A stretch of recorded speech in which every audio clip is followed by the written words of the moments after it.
Despite what they say, one of the children wails, tears streaming down their face. Though the kids are under the care of a nun, not everyone is fit to be their parents. A wealthy man with a cigar proclaims, "From today, I will be your dad." The children are taken to his mansion for special education. What does this entail? With a sweet smile, the nun says, "All right, everyone, that's enough." The nun's expression darkens and she declares, "It's training time." What kind of training awaits them? The nun coldly states, "Ellie, when pretending to cry, there's no need to let your nose run." She thinks parents may hate children who appear slow-witted or dense. Then she says, "Yes, I'll keep that in mind." As Ellie wipes her nose, a voice booms, "This education is a gift." The kids are raised by special disciplinarians, making their upbringing extremely expensive. The children stand before a man in military garb, emotionless and awaiting orders. The man ominously states, "These children are like computers. How they are used is determined by the buyers." The wealthy man shows a child a photo saying, "That's the target, memorize his face." These children were imprinted with rules that they absolutely cannot disobey. What are these rules? Above all else, the children are taught the three absolute principles. The man emphasizes the importance of the three absolute principles for the buyer's control. A child whispers, "Father, there's a car following us." The man shouts, "What did you say?" The boy replies, "Yes, order received, father." The first rule is parents' words are absolute. The boy stares at the photo in his hand, a look of curiosity on his face. Suddenly, the car is struck by a powerful force and shatters in an instant. The car flips and shatters. The boy looks up, a splatter of blood on his face. The boy holds onto the photo tightly as he thinks, second rule. Someone shouts an exclamation. The boy glances up as his guardians eliminate the threat. Covered in blood, he cries, "Help my dad, he's not breathing."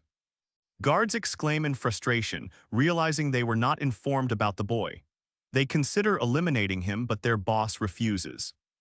While the guards think of abandoning him, their boss asks, "Hey, kid." A man bites down on the enemy's neck, drawing blood in a brutal attack. Someone exclaims nearby as the boy holds a gun covered in blood. "Gah, he." Ignoring all prior rules, the boy grits his teeth and raises the gun. Gun in hand, the boy shoots with practiced precision, killing the armed attacker. The man holds a book and ponders to himself, "What do you think?" The man smiles sinisterly as he looks at the profiles. "Would you like to make a purchase?" Someone states that it's impossible and the child is their only blemish. Looking at a file stamped deactivated, the man admits, "I was personally very fond of him too, but we lost him." Without a parent, he can't use his power, so he won't draw attention. He might be an ordinary child somewhere, or he might even be dead. The boy's fist collides with another assailant as he continues his brutal rampage. Someone comments on a hit that connected as another tries to speak. Someone asks what the boy said to his father, clearly surprised by his actions. The attacker spits blood and yells, "No, I said 15, but others disagree." The disciplinarians rate their performance, excited to give points for each hit. The boy attacks the assailant. What is the third rule that motivates him? Another child yells, "I want to try too. How many points am I worth?" With a satisfied look, the boy exclaims, 52, I got 52. He then mutters, "Fuck you." A man yells that the boy is malfunctioning. The boy ignores him. Shin hears the voice again, taunting him while asking, "What are you doing?"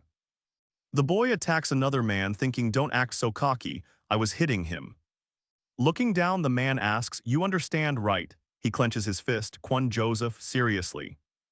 The disciplinarian is amazed. "Wow, that was a solid hit, 150,000 points." Another man taunts Joseph about how much he can bench press. The delinquent tells Shin to buy him cigarettes, promising to meet him later. Someone comments on his cool accent. Another confidently claims he can beat him up easily. The man exclaims in pain as the boy's attack connects, mentioning his name. Someone grabs the boy, looking down menacingly. "Nah, you come with me." Another boy complains, "You're buying me all the titi akbaki here." Another replies, "I'm out of money." Someone asks if they think Joseph is fine, but he's a waste of money. Someone comments that the shop has the same name. Is it fascinating? A kind woman says, oh, you're Hyunho's friend. Eat all you want, have some fish cakes too. Someone asks why the shop is named after him. He answers that it's his mom's shop. The boy is licking the food off his face and asks, is that so? He thinks then I can't just act like a stranger. What will he do? Suddenly the boy cries out, Auntie, is this a new parent for him? Offering the tteokbokki, Shin announces, I'm Hyunho's friend Park Shin, sorry for the lateness. Shin's face twitches as he thinks, really, Hyunho always tells me not to make it obvious. Someone mentions that Hyunho is lucky to have such a hardworking mother. Shin urgently tells his mom they have to leave to see his friends. She pauses, then begins packing the tteokbokki. She holds out the bags of tteokbokki and asks, how many friends are waiting? Hyunho protests, no mom, you don't need to do that, really, for free. The woman insists she's fine giving them food, saying Hyunho's friends are like my children. Hyunho begs his mom to stop. As if on cue, the boy agrees and says, ah yes, auntie. But someone disagrees, asserting, no they're not, he's not what you think. Hyunho's mother grabs Shin's hand, warmly calling out Shin. A voice whispers a serious request, don't tell Joseph, please do me a favor. Smiling, he agrees to bring his friends. Shin clenches his fists, fighting the conflicting urge. Hyunho questions his mom's actions, then internally berates himself for his obvious lie. Shin is confused, screaming, I told you, so why are you doing this? Hyunho's mother stammers, I was just happy to see your friend for the first time. Shin apologizes and an unknown voice questions him. Hyunho's mother asks him to get along with his friends and apologizes repeatedly. Shin is suddenly knocked back as he cries out, holy shit, what is this about? Someone drops food in front of Shin. It's tteokbokki covered with sauce. He holds up a bloody rag, confused. Isn't this a rag? I can't eat this. The delinquent smirks, wiping blood from Shin's face. Can I get a refund, or should I go to your mom? Someone had told Shin to say he's Hyunho's friend. Park Shin, he was begged not to. Hyunho asks, are you mad? For real, we're friends, it was just a joke. Someone pours tteokbokki over Shin's head, saying, I'll tell your mom everything. Covered in blood, Shin sits at a desk, clutching a pen. Hyunho arrives, asking what's going on. He thrusts the bloody pen with force. Shin vows to protect Auntie. Hyunho's mother looks down and says, I just want you to get along with your friends, so. A panel overhead conveys a sense of pleading. Shin holds a pen, looking remorseful. As Shin clenches the bloody pen, a thought crosses his mind. The delinquent looks upon the scene and yells, what the F*** CK Hyunho. With his hand on a bloody table, Shin is determined to protect Auntie. Hyunho stands in shock. Why is Shin defying the third rule? Hyunho, what are you doing? Guards observe the scene of the attack, where the shattered window hints at brutal force. Shattered glass and blood stain the scene. Hyunho's glasses lie discarded near the debris from the explosion. A hand covered in blood reaches out with the words, that day Hyunho. Shin was beaten for 15 minutes, passing out and waking up multiple times. Even though Hyunho was apologizing, the violence continued and no one stopped it. The violence was all because of Hyunho, and Hyunho stands petrified as he witnesses Shin's wrath. Suddenly a sign reads, himself, a stone says, you can do it. A delinquent with a cigarette grins evilly. About Hyunho, let's say you pushed him while playing around. Someone demands, do you understand? Another says, but we didn't do anything. The man states that it was a juvenile act in Korea that protected them. The delinquent holds up a paper explaining, I was held back a year. The delinquent grins, instructing them to turn themselves in for pushing Hyunho. One delinquent worries about lawsuits but is quickly put at ease. It hasn't happened yet. The delinquent laughs with a cigarette in hand, there's no problem, right, as long as there's no lawsuit. The delinquent reassures them that the Juvenile Act will protect them. He asks if 10 million won per person is a good deal. As the man interrogates the crying boy, he asks, now who knows where Hyunho lives? Alone in his room, Shin contemplates his situation. A distant apartment complex looms outside his window. A kidnapper asks which floor it was again, as a second kidnapper replies, 5th floor. The kidnappers notice the elevator isn't coming from the 5th floor. Something's wrong. The kidnapper gives up on the elevator. Forget it, let's use the stairs. Inside the elevator, the kidnapper readies himself, unaware of the danger ahead. Time is ticking away. Climbing the stairs, the kidnapper holds a fire extinguisher, ready for anything. The kidnapper reaches the floor and says, "What the F asterisk Roman 20 is this?" The kidnapper is confronted by a hooded figure. "You've kept me waiting." The delinquents find Shin and inquire, "Park Shin, what are you doing there?" They order, "Great, perfect timing, you come with."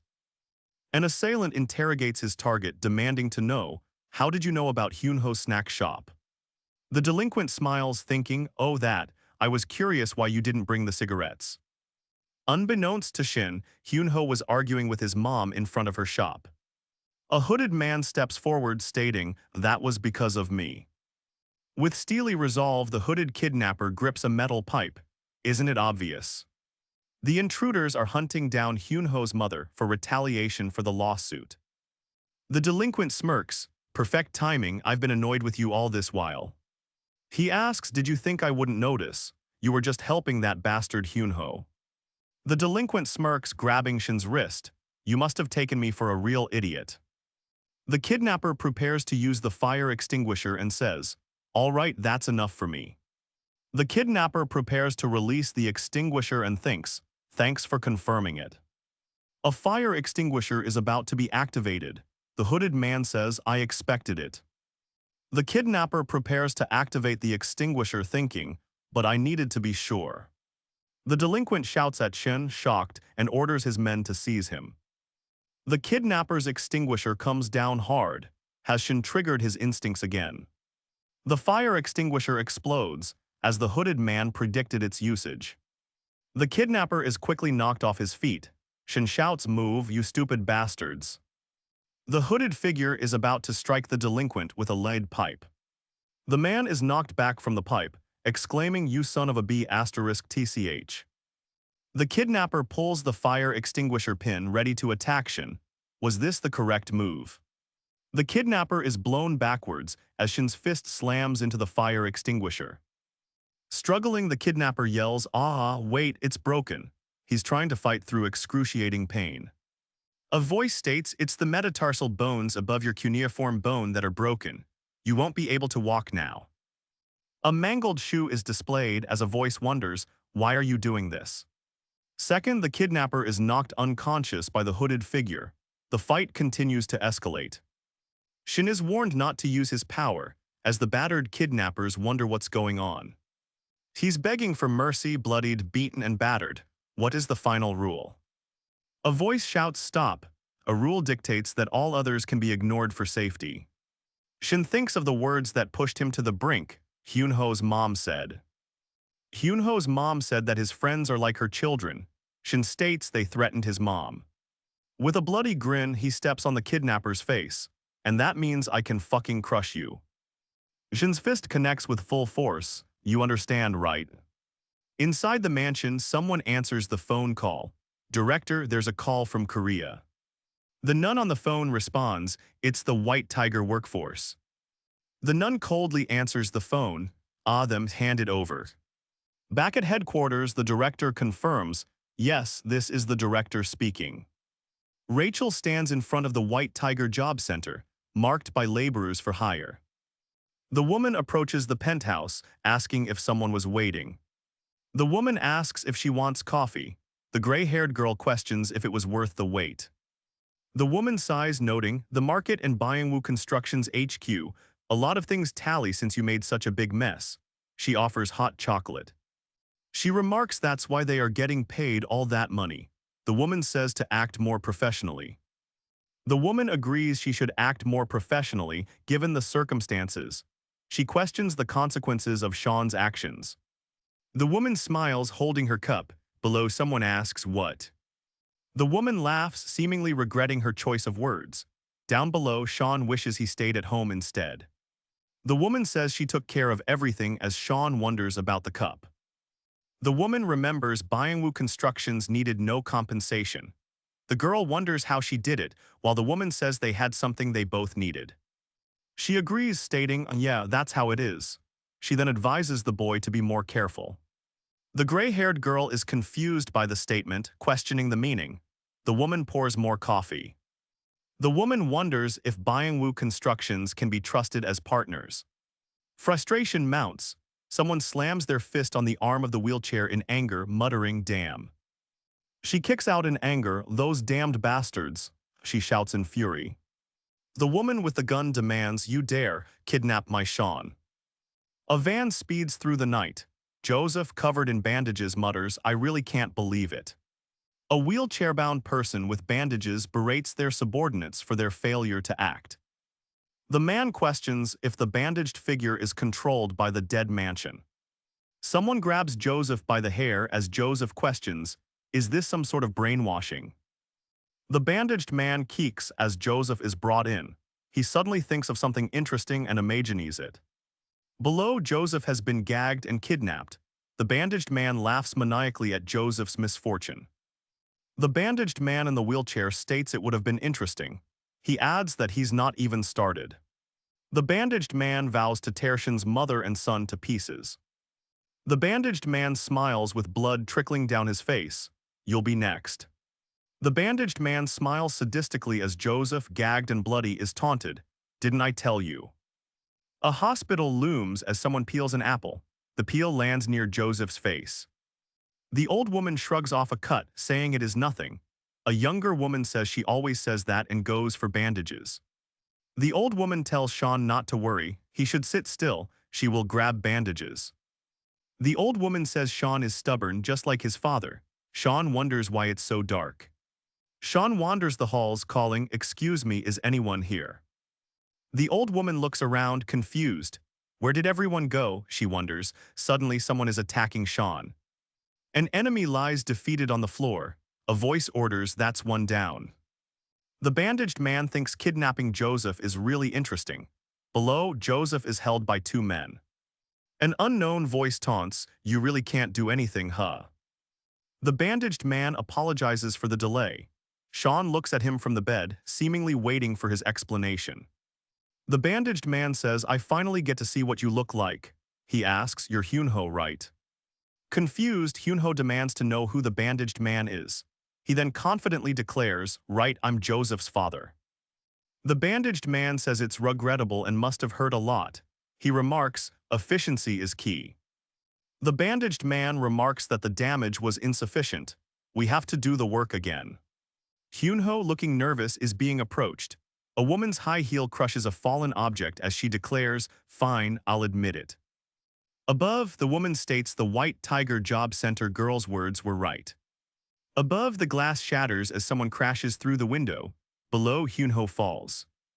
Hyunho is sent flying through the air after being attacked. Glass shatters around him as he is defeated.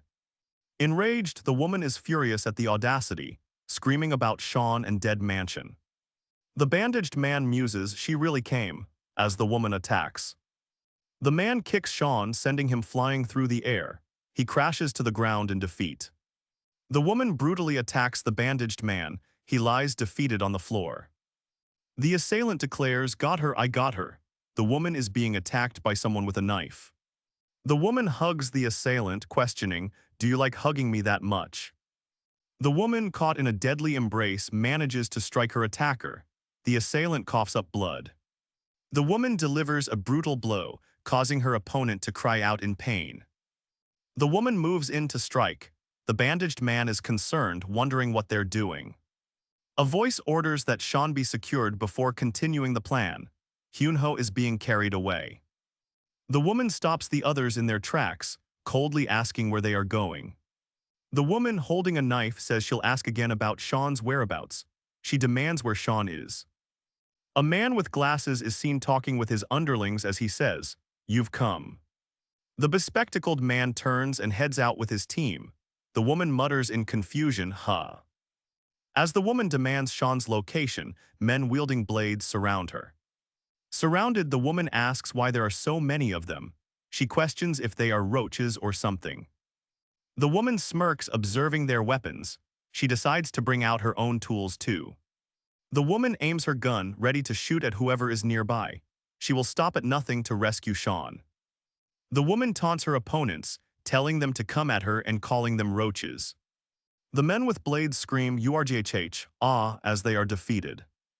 The woman taunts, haha, so you want to play with guns, huh? A man with glasses laughs as Sean is carried away by his captors. The bandaged man is scheming. Meanwhile, a mysterious figure with 2 guns approaches with men in suits. The woman stands with her gun drawn, ready to confront the remaining enemies. The man declares his intention, I'll be aiming for your head next. The bespectacled man tightens his grip on a garrote, asking if it will kill her. The bespectacled man looks ahead and Sean is being attacked. Blood splatters as he desperately tries to defend himself. The woman attacks but is countered. Hyunho falls, exclaiming there were no orders. Hyunho says he's under the dead mansion and asks if she forgot. A person states, according to the 3rd principle, I classify you all as a threat. The 3rd principle, anyone who targets the dead mansion is a threat. As Sean is running away, he is stopped by an angry-looking man. The angry man grabs Sean's arm. Hold on tighter, he commands, his grip tightening painfully. The man is on the ground, he's been punched in the face. My tooth. He yells, complaining over a little tooth pain, it's not over yet, as he punches the man in the face. Sean slams his fist into the man's face, sending him flying backward. A woman fires her gun, taking out the men around Sean. He fights for himself. Sean is attacked by multiple men with knives. A voice echoes, purely for me. To protect me out of affection for me, wrong, a fist connects, sending Sean flying. Sean is bashed on the head with a rod and falls to the ground, defeated by the enemies. Sean is kicked but he notices a weapon nearby. There are too many of them. Get him, he's escaping. The men surround Sean and attack, he's outnumbered. An enemy appears with a needle. Quick, aren't you? Where do you think you're going, kid? The enemy screams as the needle pierces his eye, dropping to the floor. The injured enemy groans, tubes in his mouth. An enemy appears saying, I did go easy on you. Now then, the man's foot steps on the injured enemy, crushing the eye socket. The man says menacingly, it's time for your vaccinations, as he attacks Sean. The man screams in pain as he threatens Sean, if I catch you. Sean is kicked through the air, landing in the center of his enemies. Holding a blade, a man yells, hey, everyone up front, move out of the way. The man yells, I'm going to split you in 2, you little brat. A man with a chainsaw approaches the chaos. No, wait, hold on, Sean yells, scrambling away. The man with the chainsaw orders him to stay. Sean continues to scramble away. Sean sees the chainsaw heading towards him, his eyes widen in fear. Oh no. The chainsaw falls towards Sean, but the other enemy manages to pull him out of the way. Sean sees that he has managed to knock out the man with the chainsaw. Sean's enemy asks, aren't you going to turn it off? His eyes widen, filled with maniacal glee. He screams NOOO as he's sent flying through the air towards a building. Sean yells in pain, seemingly injured. He is told to get a grip. Blood splatters everywhere as the chainsaw falls. The injured man calls out, man, stay with me. The enemy demands to know where Hyunho's mother is as he holds a blade. I played a little rough, so most of them ran off, Rachel claims. Many are on the ground. Sean says they even took Auntie. He declares, I'll go after them. An enemy tells Sean that they're not there to save that woman. Standing over the aftermath, a figure declares he acted solely to retrieve Sean. Rachel holds her gun, stating that she retrieved Sean, eliminating the threat. She holds a scroll, saying, it's time to return to Dead Mansion. The man asks Sean, what are you mistaken about? This is all for you. Sean questions why the man protected him. He says, as you said, I use my power to protect you. Sean kneels, tending to Rachel's leg. He proclaims, I can't let them get away with it. The man sharpens his knife, declaring, such risk factors cannot be left behind. Rachel appears to be flustered and says, anyway, that's it, let's go quickly. Sean, exhausted, reflects on the fight, wondering if his diversion worked. She must have. A man loads a gun and declares, okay, then from now on, let's smash them all to pieces. A man's expression shows determination as Rachel moves forward with her gun. Sean groans as he wakes up, his head bandaged. A figure asks, "Are you awake?" A panicked man appears saying, "Oh my God, who are you? Sorry if I surprised you." The man wonders where he is, saying he was definitely at the hospital earlier.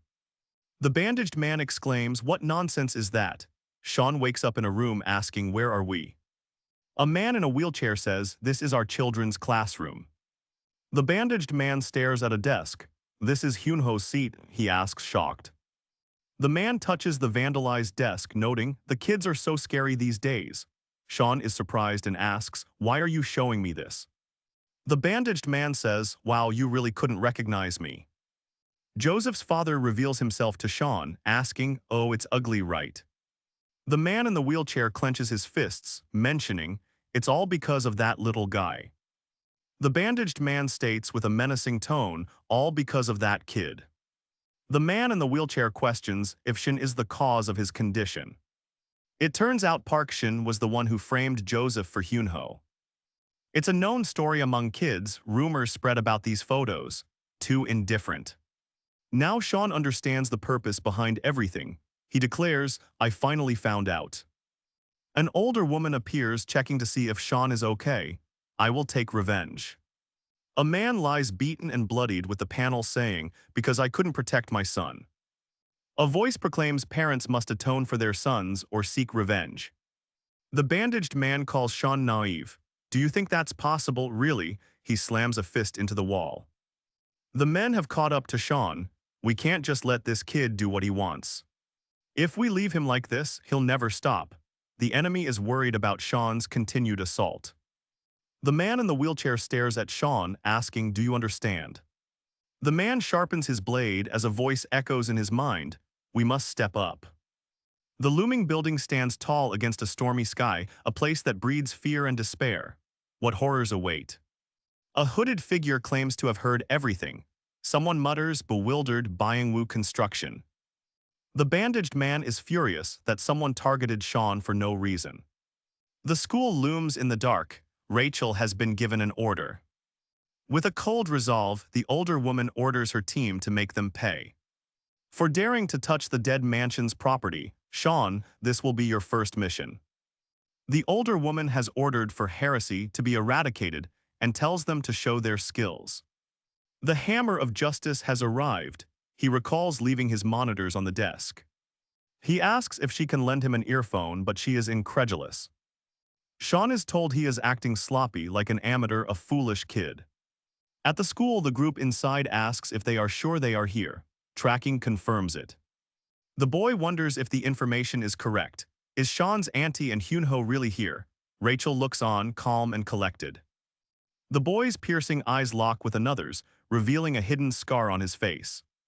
The order is given. Sean must annihilate the enemy. "Don't do anything stupid," he's warned. Yeah, I know." With his mission clear, Sean clenches his fist. "Anyway, all I have to do is go and destroy everything." The scene is being recorded by a security camera. When I first heard about it, I thought it was impossible. The man scoffs, realizing the target is the dead mansion and Rachel. This will be difficult. Someone wonders if the kids are killers too, but he's told they are not. The boy scoffs, "They are mercenaries similar to us." He adds, "They're just kids."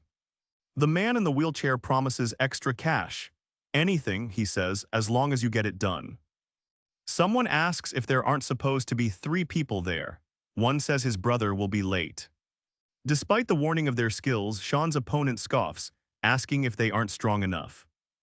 Dimitri's intense gaze scares the man, according to another. He assures that he is still a professional.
A suited man looks at his hands, saying, "Unlike those kids." The chapter title reads, "It's all because of you." The silence is unsettling. How is it that no one has appeared yet? They are at the school and CCTV cameras are down. The girl with blonde braids suggests, "Why don't we split up and search?" The boy offers to find the security room and reactivate the CCTV. He is told to report in. With everyone ready, the leader tells them to take care of their in-ears. One of the group laughs softly. With a sigh, Rachel instructs Sean to follow. They will split up to search. The group moves further into the school, unaware of what may be coming. Someone states that it is an operation with Sean done alone. An enemy yells for the gangsters to come out. Someone wonders if they are still chasing the old woman and her son. Sean is mentioned again. The man asks Sean why he's so obsessed with the old woman and her son. "What obsession, I just..." An ominous voice tells Sean to give up. The more he clings, the more danger. Someone tells another to think about it, because once ordinary people are now targets of the dead mansion. Someone questions how they got kidnapped by these idiots, wondering why. The shadowed figure is blamed. Their involvement altered the family's ordinary lives. The snack shop owner stands with the suited men. "Because we followed you and..." The woman states that everything that's happened is because of Sean. Sean looks stricken, tears welling as he realizes, "I caused this to happen." Rachel says Sean belongs only in the dead mansion. "Just give up, Sean." An enemy shouts, "Get down." Someone has been knocked backwards with a blast. The man asks, "What the..." "You notice it, you're sharper than I thought, why are you here?" The boy is shocked and asks if the trainer knows their enemy. Who is it? A man carries a girl on his shoulder. They are the Russian mercenaries, barefoot. The man holding the child exclaims, "Marie." Another questions if that is the child's name. The man says he saw her loitering around and decided to have some fun. He warns Rachel not to glare at him. With guns drawn, the enemy declares that the dead mansion is the target. The man with the gun tells everyone to calm down, they are professionals. "Because there's some loyalty between us, Rachel, I might let it slide." The older man with the sunglasses smirks. Someone shouts, "Get lost," followed by the sound of gunfire. The fight has begun. The impact is powerful and chaotic as Sean strikes back. Gunfire erupts. The older man with sunglasses is ready for a fight. The gunshots echo. Sean and his enemies exchange fire in the dimly lit school halls. Someone declares they are hiring barefoot. "This just got a lot more troublesome. Look, Sean."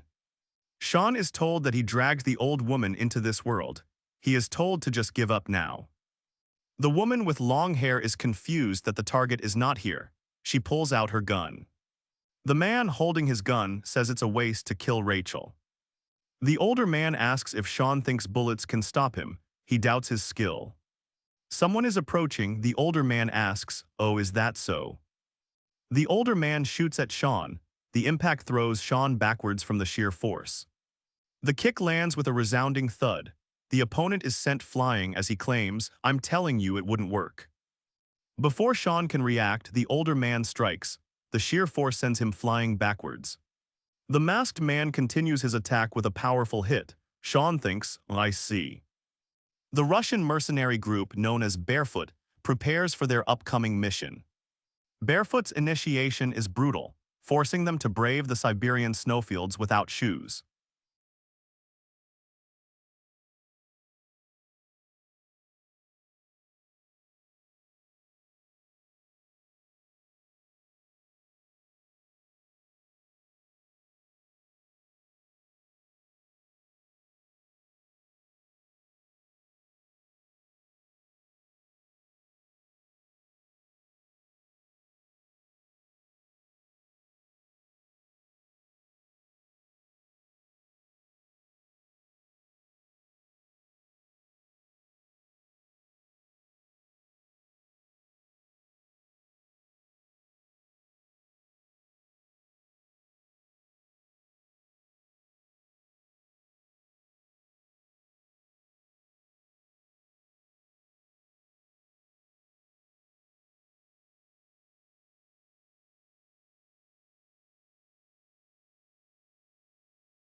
The initiation into barefoot requires hunting a bear, a deadly and savage ritual.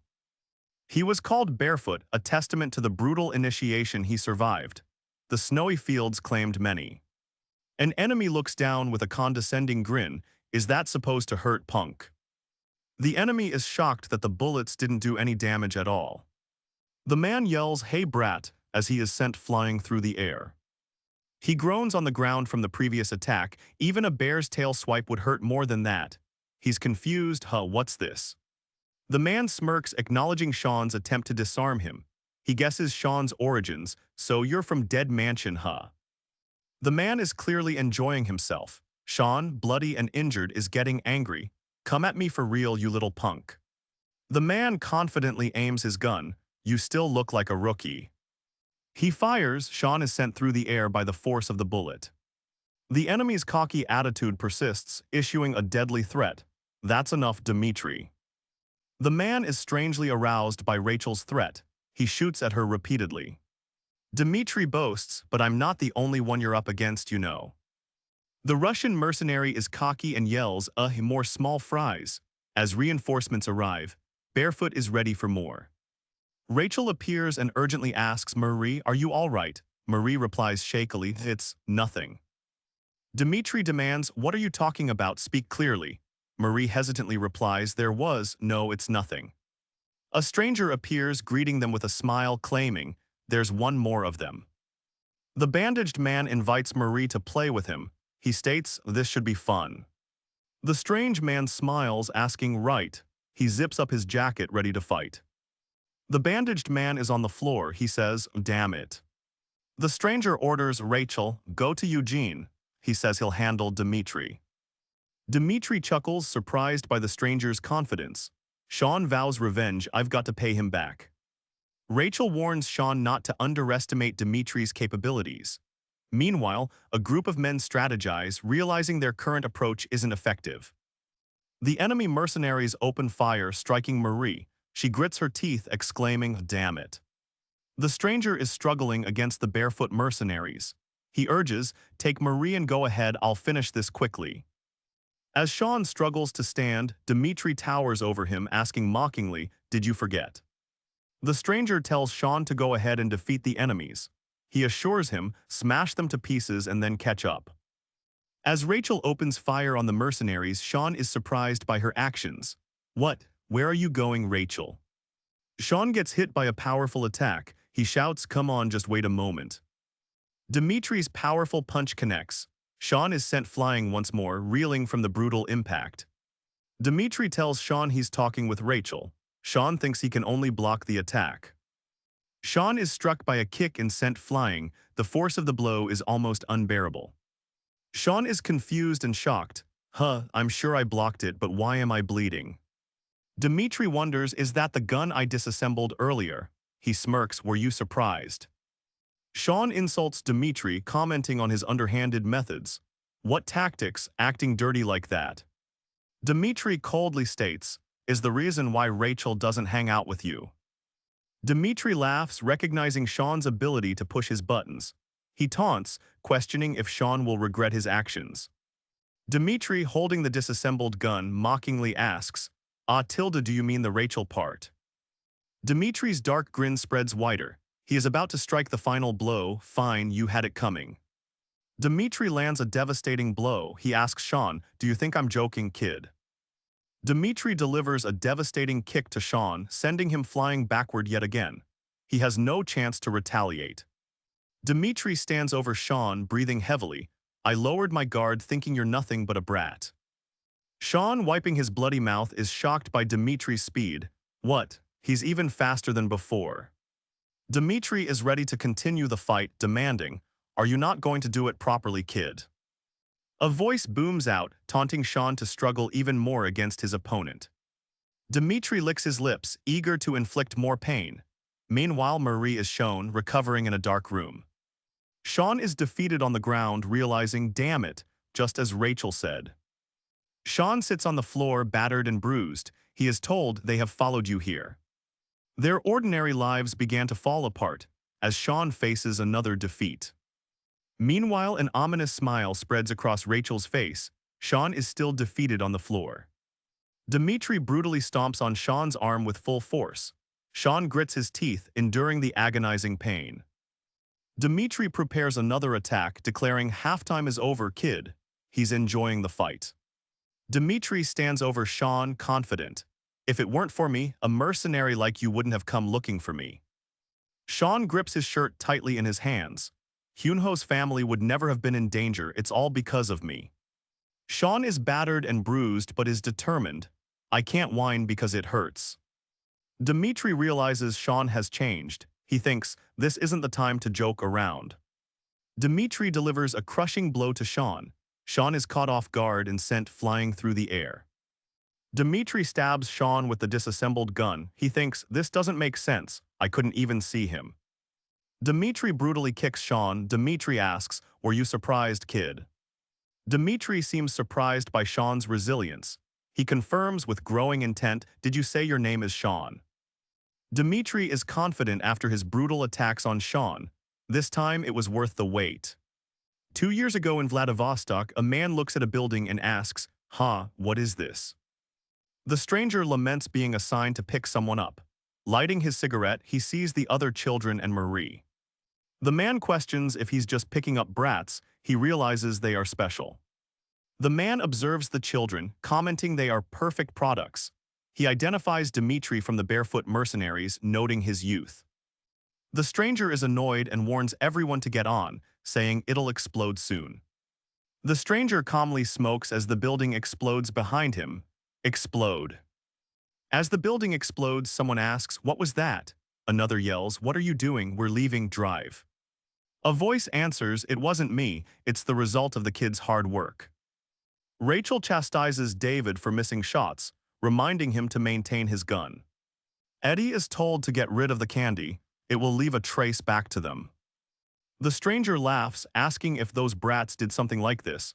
He corrects someone, stating they're the good kids of Dead Mansion.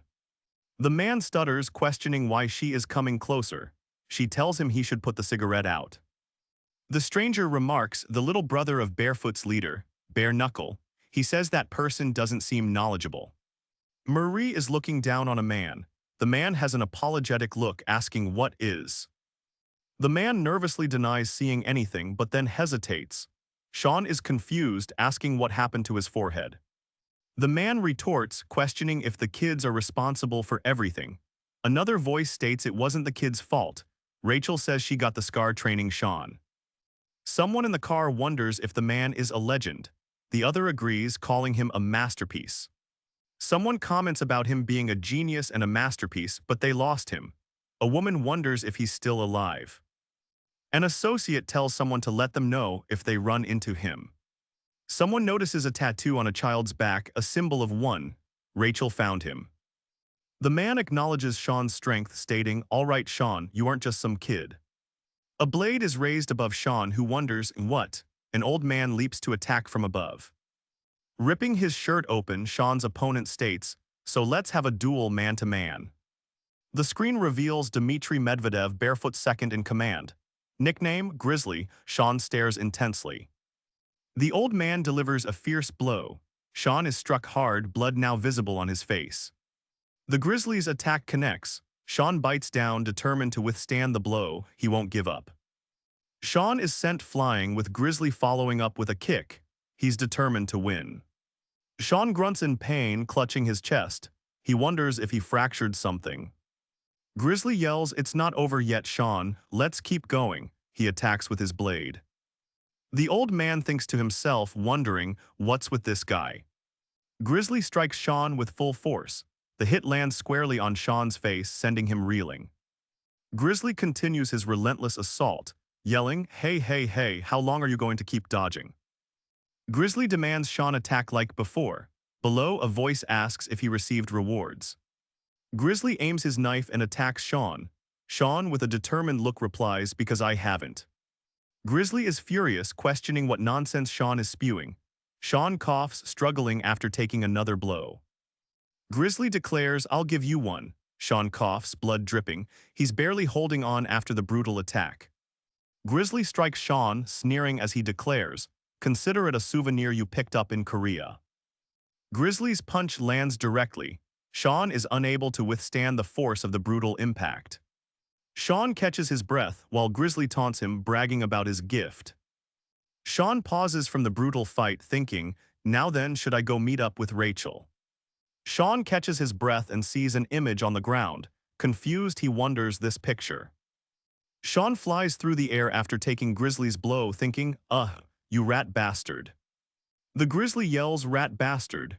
As he attacks, Sean coughs up blood, his body takes another massive hit.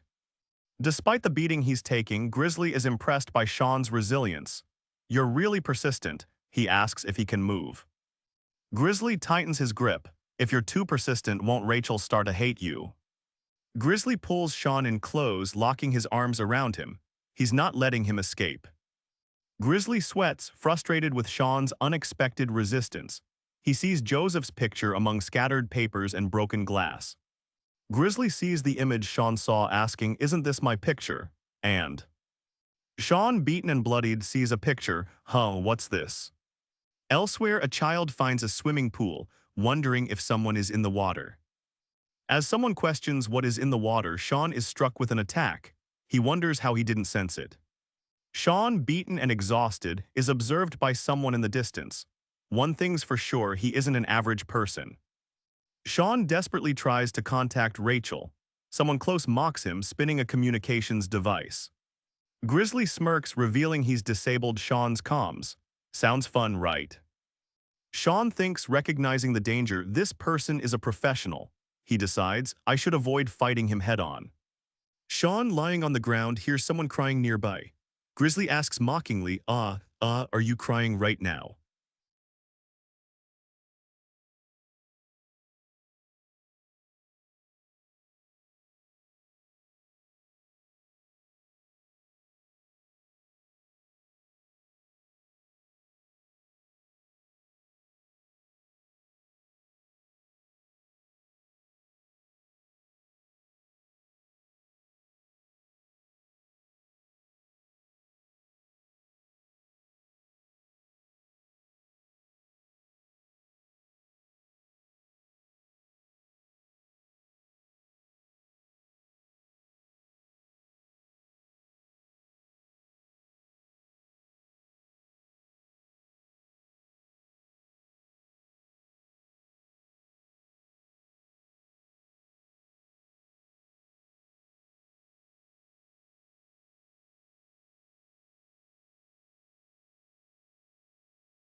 Sean is scared and starts to cry, wanting to go home.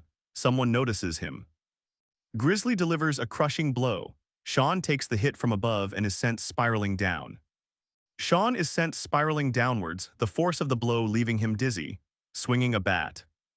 After relentlessly attacking Sean, Grizzly says, and hitting a crying kid without hesitation. The boy cries, reciting the dead mansion's mantra, "I'm a good child." The boy cries, repeating that he can complete any mission assigned to him. The armed men are surprised to see a child. The man questions the boy, demanding how he got into this place. The man wonders about the men at the front gate. The man at the main gate wonders how a child got inside. The man shouts, asking what is going on, standing amongst fallen bodies. He's frustrated by their inability to respond.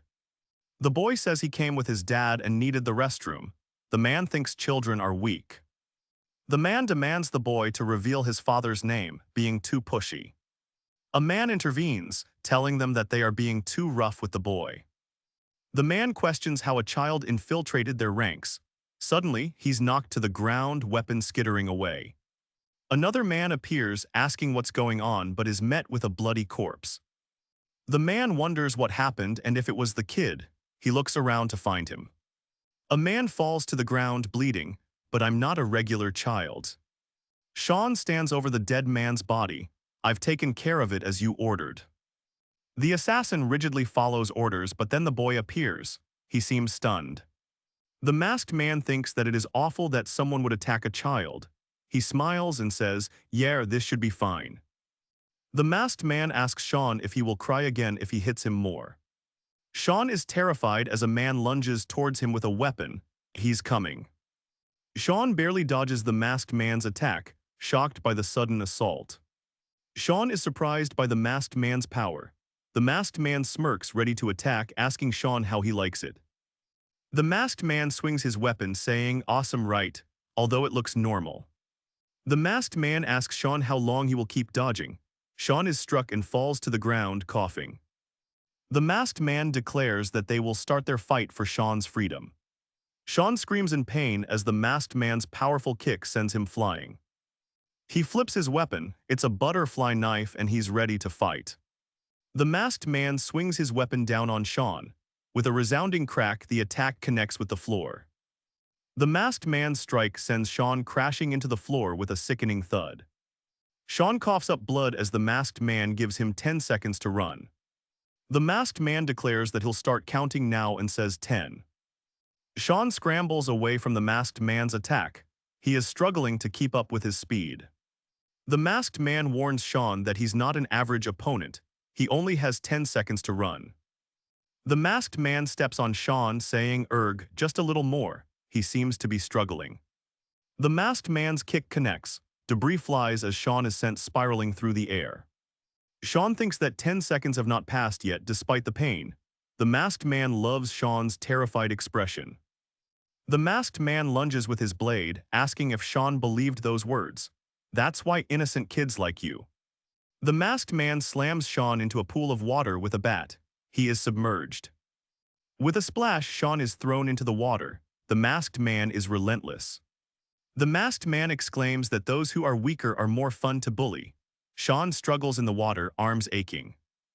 Sean floats in the water, thinking how much it hurts and how useless he is. As the masked man pummels Sean, the boy thinks he is a useless kid. He needs to be disposed of. The man yells at Sean to stop messing around and prepare himself. Sean quietly agrees. The masked man picks Sean up and tells him that he'll stop teasing him. He is serious. "Are you planning on saving Hyunho's mom?" Someone says their mother has given up her rights, and they are no longer family. The man says Sean is weird, echoing words someone else has spoken. He holds a jacket. The little boy seems to think of saying, "Family isn't like that." The masked man asks Sean what Hyunho's mother means to him. He is serious and demanding. The masked man suddenly stops attacking. He thinks, "Oh, that's." The masked man, with a comforting pat on Sean's head, says, "I don't know." The masked man holds a knife, reflecting, "Her definition of family, I can't understand it." The masked man pats Sean on the head and says, "She told me this." The masked man recalls a strange request to bring Eugene next time. He wonders she did, and someone affirms. The masked man states that he will bring Sean next time so he can ask Hyunho's mother himself. The masked man holds a blade, looking down at Sean. He wonders just what is a family. The masked man wonders if Sean is just bad at swimming. Sean cries out for help. The masked man sees Sean has resurfaced from the water. Sean cries out because he does not know how to swim. The masked man laughs, finding Sean's terror amusing. He reaches out his hand, inviting Sean closer. The masked man dangles a bat, questioning if Sean can reach it. The narrative reflects on Sean's innate innocence. The masked man thinks, good, telling Sean he can live if he gets up. Sean reaches out, desperate for help as the masked man's blade slashes through the water towards him. The masked man feigns remorse as Sean struggles, claiming his hand slipped. He taunts him. The masked man states he was planning on saving Sean if he held on longer. The masked man states he's had enough fun, but he cannot give up. He stomps on Sean's hand under the water. The masked man looks surprised as Sean suddenly kicks off the pool floor. He remembers that he must complete the mission, no matter the situation. The masked man resurfaces, furious. This damned kid dared to trick me. He's confident in his acting skills. Sean struggles in the water, desperately yelling for his captor to release him. Sean struggles, desperately fighting for air as he's dragged under, a voice urging him to hold on. Sean yells for the man to let go, but is forced further underwater. The man struggles to keep Sean submerged, yelling, "This damned brat." Sean fights with all his might. Sean is about to be stabbed, but manages to dodge the incoming blade. Sean bursts from the water, gasping for air after narrowly dodging the blade. Sean is thrown back into the water with a splash. It would have been dangerous if we weren't in the water. The man is furious, declaring he'll finish Sean off, pushing him to his limit. The man climbs out of the water, a menacing baseball bat resting on his shoulders. Sean is shocked. How is he? The man is shocked to see Sean is able to regain his balance. Sean sinks further into the water, bubbles rising around him. He's struggling to hold his breath. The man sneers at Sean, asking if he plans to stay in the water forever.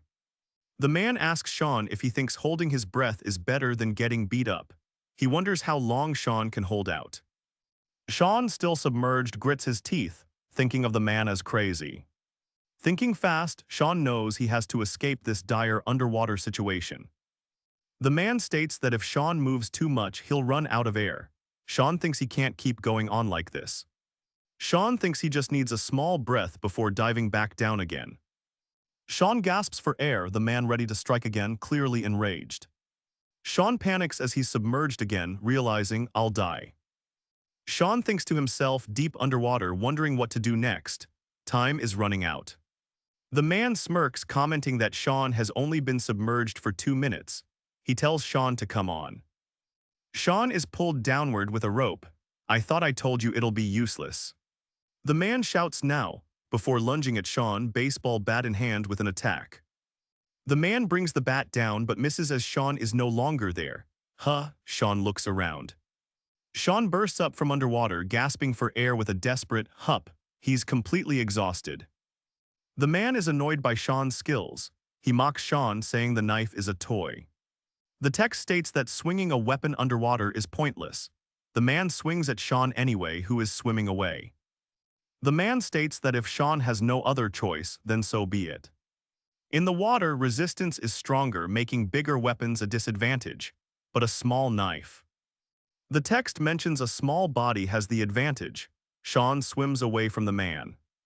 The man uses a rope to pull Sean closer. He reels Sean into striking range. Can Sean escape? The man is furious that he missed, muttering, "Damn it." He's losing his temper. Sean grits his teeth, his fists clenched tightly underwater. He needs to figure out how to beat this guy. Sean emerges from the water, gasping for air before noticing something on the surface. "Don't you ever." The man looks down upon Sean, who's back underwater, and says, "Look down on someone smaller again." The man's face emerges from the water, dripping wet, as he calls Sean an amateur. The masked assailant emerges from the depths. He has returned for Sean. The man continues his assault, gunshots ringing out. Rachel is hit and coughs up blood, protecting another girl. Gunshots echo through the hallway as the masked assailant attacks Rachel and a student. Rachel is hit with bullets, protecting someone. She asks if Sean is okay while saying she is fine. A voice claims things are more complicated than expected, while another declares they'll kill them all. Someone is carrying out an order. Meanwhile, Sean is still struggling against Dimitri's attack. A woman with a gun wonders if they're seeing the last of them. She states it will be impossible with only two of them. A woman with braided hair analyzes the situation, saying, "I'll at least see if we can get back up." Someone states that it's not possible, saying Mari is speaking like the weak. Someone asks how they knew Yuri was there when they weren't sure earlier. Meanwhile, Mary is deep in thought, thinking of the next strategy to rescue Sean. The woman reflects, realizing she's made a big mistake in her calculations. The man wonders how Sean, someone from the dead mansion, could be this strong. A girl is asked how she could betray them and is called Mari. An order is given out. "We found it, Rachel," another voice says, holding a rosary necklace. Sean thinks of a way to overcome the man, the three principles. The man hears Sean say "we," he angrily asks who is there to help him. Noel is back. Sean is shocked as he sees Mari aiming a gun at him. What? Mari, pointing a gun, says that is enough. It seems the tides have turned. Mari smiles with a sinister glint in her eyes. This should be the last clip. The man lunges with the knife in hand. Can Sean manage to dodge it in time to survive? The man is struck from behind and falls into the water with a splash. The man is shocked and asks how Sean knows Mari's name with anger. A mysterious figure yells, "Stop right there," intervening just as Sean is about to be attacked. Someone orders to stop, stating, "That's enough, Miss Nunn." Rachel is now being threatened with a gun. Enraged, Sean curses out the duo, ready to unleash his fury. Before the masked man can attack, someone shouts at him to calm down. With the man defeated, an authoritative voice declares, "Now it's our turn." A man asks how things went. Another person asks, "You've waited for a long time, right?" Mari stands over the fallen man, declaring, "It's over. Another agent is down." A new voice says, "Let's get rid of the rest now." Someone asks to capture Sean now. With a sinister smile, Mari looks down on Sean with disdain. Outside the school building, someone declares, "Ma'am, it's our turn to take revenge now." The injured man holds a knife, a chilling resolution. "Park Shin, we have to get rid of him." The man holds the knife with intent. He's scarred and focused and whispers, "You." The older woman speaks, her words laced with contempt, "You're not worthy." The man in the wheelchair drops the knife and states, "You're neither settled nor getting revenge." The bandaged man questions how someone can be a parent while flipping rice cakes. The bandaged man injured thinks, "Things were going well, but it's getting annoying." Outside, men's feet are heard approaching. The bandaged man in the wheelchair states, "Work is all about efficiency." The bandaged man says, "Good, I'll just keep this for now." Bare Knuckles' superior strength overwhelms Sean, who lies on the floor declaring, My whole body hurts. That dumb bear." The bare-chested man laughs, recalling a time when he fought a mercenary in the principal's office. The man wonders, how did they contact the Russian mercenaries in the first place? Sean realizes they aren't people that anyone can contact. He clenches his fist, damn it. Sean leaps forward, a sudden realization hitting him. Why didn't I think of that? Someone kicks Sean in the head after he's down. Why you? Another attacker shouts, I found him, the yellow hair, attacking Sean. Sean, beaten, asks, can't you just remember my name? He thinks, forget it. Sean gets hit in the head, and the man's fist connects hard with a sickening thud. An attacker yells, damn it, this damned kid, as he slashes at Sean. As a gun fires, Sean screams, D, don't shoot, in desperation as he's held. One attacker shouts to another, didn't you hear him? He said don't shoot. Sean groans, it hurts like hell. Mari declares to herself, I can hit him. Suddenly, a shot rings out in the room. Bare Knuckle is too strong. Sean is launched through the window of the building. Before Sean can react, a figure crashes through the window, gun in hand. Sean grits his teeth, ready to fight despite being thrown through the window. The title card reads 17, the greatest product. Rachel appears over Mari, who is sitting on the floor. Have you come, Rachel? Mari yells, you damned bitch. The woman screams, you dare betray us. A voice replies, calm down, Rachel. Rachel, with chained hands, is accused of betrayal as Mari states, I'm not trying to betray the dead mansion. A woman in glasses drinks from a mug, declaring, I'm just showing you guys. Rachel Beaton whispers, what? Someone mentions Sean is dead mansion's greatest product. A creepy man says Sean was already complete when he was young. Someone states since Sean is the greatest product ever. Another voice asks, why are you guys so hung up on that old thing? Someone reflects, just how great is Sean for all of you to act like that? The woman recalls, that's when I understood the legend was just a made-up story. The woman states, it might be better to acknowledge someone than own mistakes. Rachel is severely injured but stands. She declares, that's why I'll show the director myself. Sean thinks that a legend is nothing but a made-up story. Mari says she will show everyone who the real greatest product is. Sean, launched through the window, is now on his feet ready to fight back. Sean stands injured after being thrown through the window and scoffs. Rachel is asked what is so funny, acting so cocky for a little kid. The girl is confused. What cover-up acknowledge, she is told, you're talking nonsense. Someone calls what Rachel is saying nonsense as the other woman speaks up. The girl looks down unamused. She steps towards a figure lying prone on the ground. Mari shoots as someone declares, I'm warning you, Rachel. A woman's voice declares, I have the ability to hurt you if you call me a faulty product one more time. A scar but not a hole. The woman questions, looks like that hit the sore spot, huh, Mari? The bandaged man speaks, sorry for interrupting your conversation, ladies. The bandaged man states, my side has just about wrapped things up. The bandaged man responds, then that's a bit regrettable. He declares that a few holes wouldn't be enough. An enemy is concerned with Sean's face, asking if he got hit.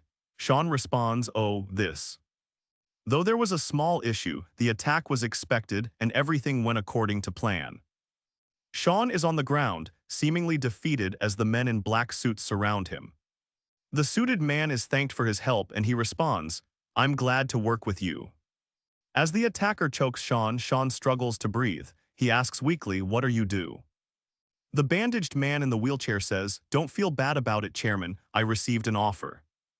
The man in the suit asks, isn't this how adults handle things? The man declares Sean will be the main character of an incident to avenge his son. Sounds good, right? The bandaged man in the wheelchair muses, well then, where would Sean be about now? Mari looks up confused, what's going on, why are the screens? There are special kids within the dead mansion. Someone recalls, we took those kids with talents, gave them the title greatest. Someone states Mari is DVA, the greatest strategist, as Rachel asks what she is trying to say. A creepy man states that Sean was the greatest product before Mari came. The woman seems shocked and whispers, there's no way that greatest product is. The lights go out and Sean is on the ground looking up. Is it a blackout? Someone shouts, look out, as a man falls from the window above. Bare Knuckle with his massive strength punches the defenseless Sean. His glasses break. Dead Mansion claims Sean is the greatest of all the kids they've produced. Sean is complimented. Someone acknowledges the greatness of Dead Mansion's children. He's told he's on another level, possessing talent beyond his age. Sean is led into a dark, foreboding place. The man believes Sean is the best in Dead Mansion, calling him a masterpiece. Sean's eyes narrow slightly as he considers the man's bold claim about him. The man corrects himself, calling Sean the first masterpiece. The next panel congratulates Sean. The man places his hand on Sean's shoulder, whispering, you are the greatest masterpiece. The man asks, do you understand? Sean seems to accept his fate, staring forward. Meanwhile, Marie looks concerned. Someone shouts, Sean, Mari that bitch. Their anger is palpable, seeking revenge. Sean grits his teeth. You don't have to tell me, I already had a rough idea. He clenches his fists, a dark resolve hardening his face. As for the details, I'll just beat the shit out of her. Suddenly, Mari's presence is felt, listening to Sean's declaration with a smirk. Then a brutal attack ensues. The attacker wonders, wouldn't Hyunho's mom hate that? Sean is shocked by Mari's attack. He questions her right to attack him. Mari strikes her attack precise. Sean is shocked. He desperately thinks, can she even bypass the principles? Mari lands a direct hit. Sean is slammed from the force of the attack. Sean blocks Mari's attack, declaring, "Just so you know, you attacked me first." He's beginning to understand her tactics. Mari admits that brute force alone won't work against Sean. A swift strike sends him flying. Sean is on the ground, recoiling from the immense force of her attack. He questions what technique she used. It wasn't taught to them. Sean is brutally thrown against the wall. He is left stunned as his body crashes into the hard surface. Sean is urged to pursue Mari. There's a suspicion of a third party involved. Sean, still reeling from the hit, wonders if someone is helping Mari. A voice shouts for him to hurry and that they'll explain later. Realizing Mari is stronger than before, Sean grits his teeth. He yells, "Damn it, fine, there's someone behind Mari." Sean wonders what it all means. He thinks only one thing matters now. Suddenly, a shocking revelation. They know how to bypass the three principles. Mari shouts, urging Sean to stop running as she follows up her attack. He questions running. Mari's words hang in the air, "I'm just getting started." She holds vials of mysterious red liquid. Sean crashes through a table, blood splattering and glass shattering around him. Mari watches. The force of Mari's attack sends Sean crashing through the air. He lands heavily, creating a cloud of dust. Sean smells something familiar: sodium metal, red phosphorus, and ammonia. Sean crashes to the floor, creating a cloud of toxic dust. It'll be dangerous to inhale this. Sean coughs, battered and bruised. The force of the attack has left him severely injured. Sean is caught off guard by Mari's enhanced power. He grits his teeth, "Damn it." Mari attacks Sean with relentless force, leaving him battered and bloody. His body flies through the air. Sean suddenly recalls, "Was it here where you were hurt by Dimitri?" She was watching everything. Sean curses, desperately searching for something to use as a weapon against Mari. Mari says, "Sean, I've already analyzed everything about you." Sean looks determined. "Whenever you're at a disadvantage, you tend to look around for something useful." As Sean struggles to recover, Mari's voice echoes, taunting him, "But you aren't the only one." Mari states that Sean needs to learn to use his surroundings, striking him with the globe. Sean is battered, the old wound from Dimitri opens and he coughs, "Damn it." Sean thinks the bleeding seems serious. An explosion erupts beneath him, sending him flying once more. Mari follows up with a brutal attack. Sean's head snaps back from the tremendous force. Sean crashes, the metallic taste of blood fills his mouth as he slides. Mari, seeing Sean crash, remains calm. She seems to be considering her next attack. Sean curses under his breath, "Damn." Mari stands amidst the destruction, her attack relentless. Sean clutches his arm, covered in blood. "I lost more blood than I thought." Sean coughs, "Damn it, if it wasn't for that dumb bear." He stands up. Mari declares they're in for a shock. "Keek." She stands amidst the dust. Mari's expression is cold. "All of this is because," she declares as Sean is battered on the floor. Mari calls out to Sean, "Of me, right?" She demands, "Sean, where are you?" Mari, covered in Sean's blood, walks through the school. "Oh my, too much blood will draw unwanted attention." Mari stands amidst the destruction, holding a knife and asking, "Are you even alive?" A voice questions the title Sean received, suggesting it doesn't fit the usual criteria.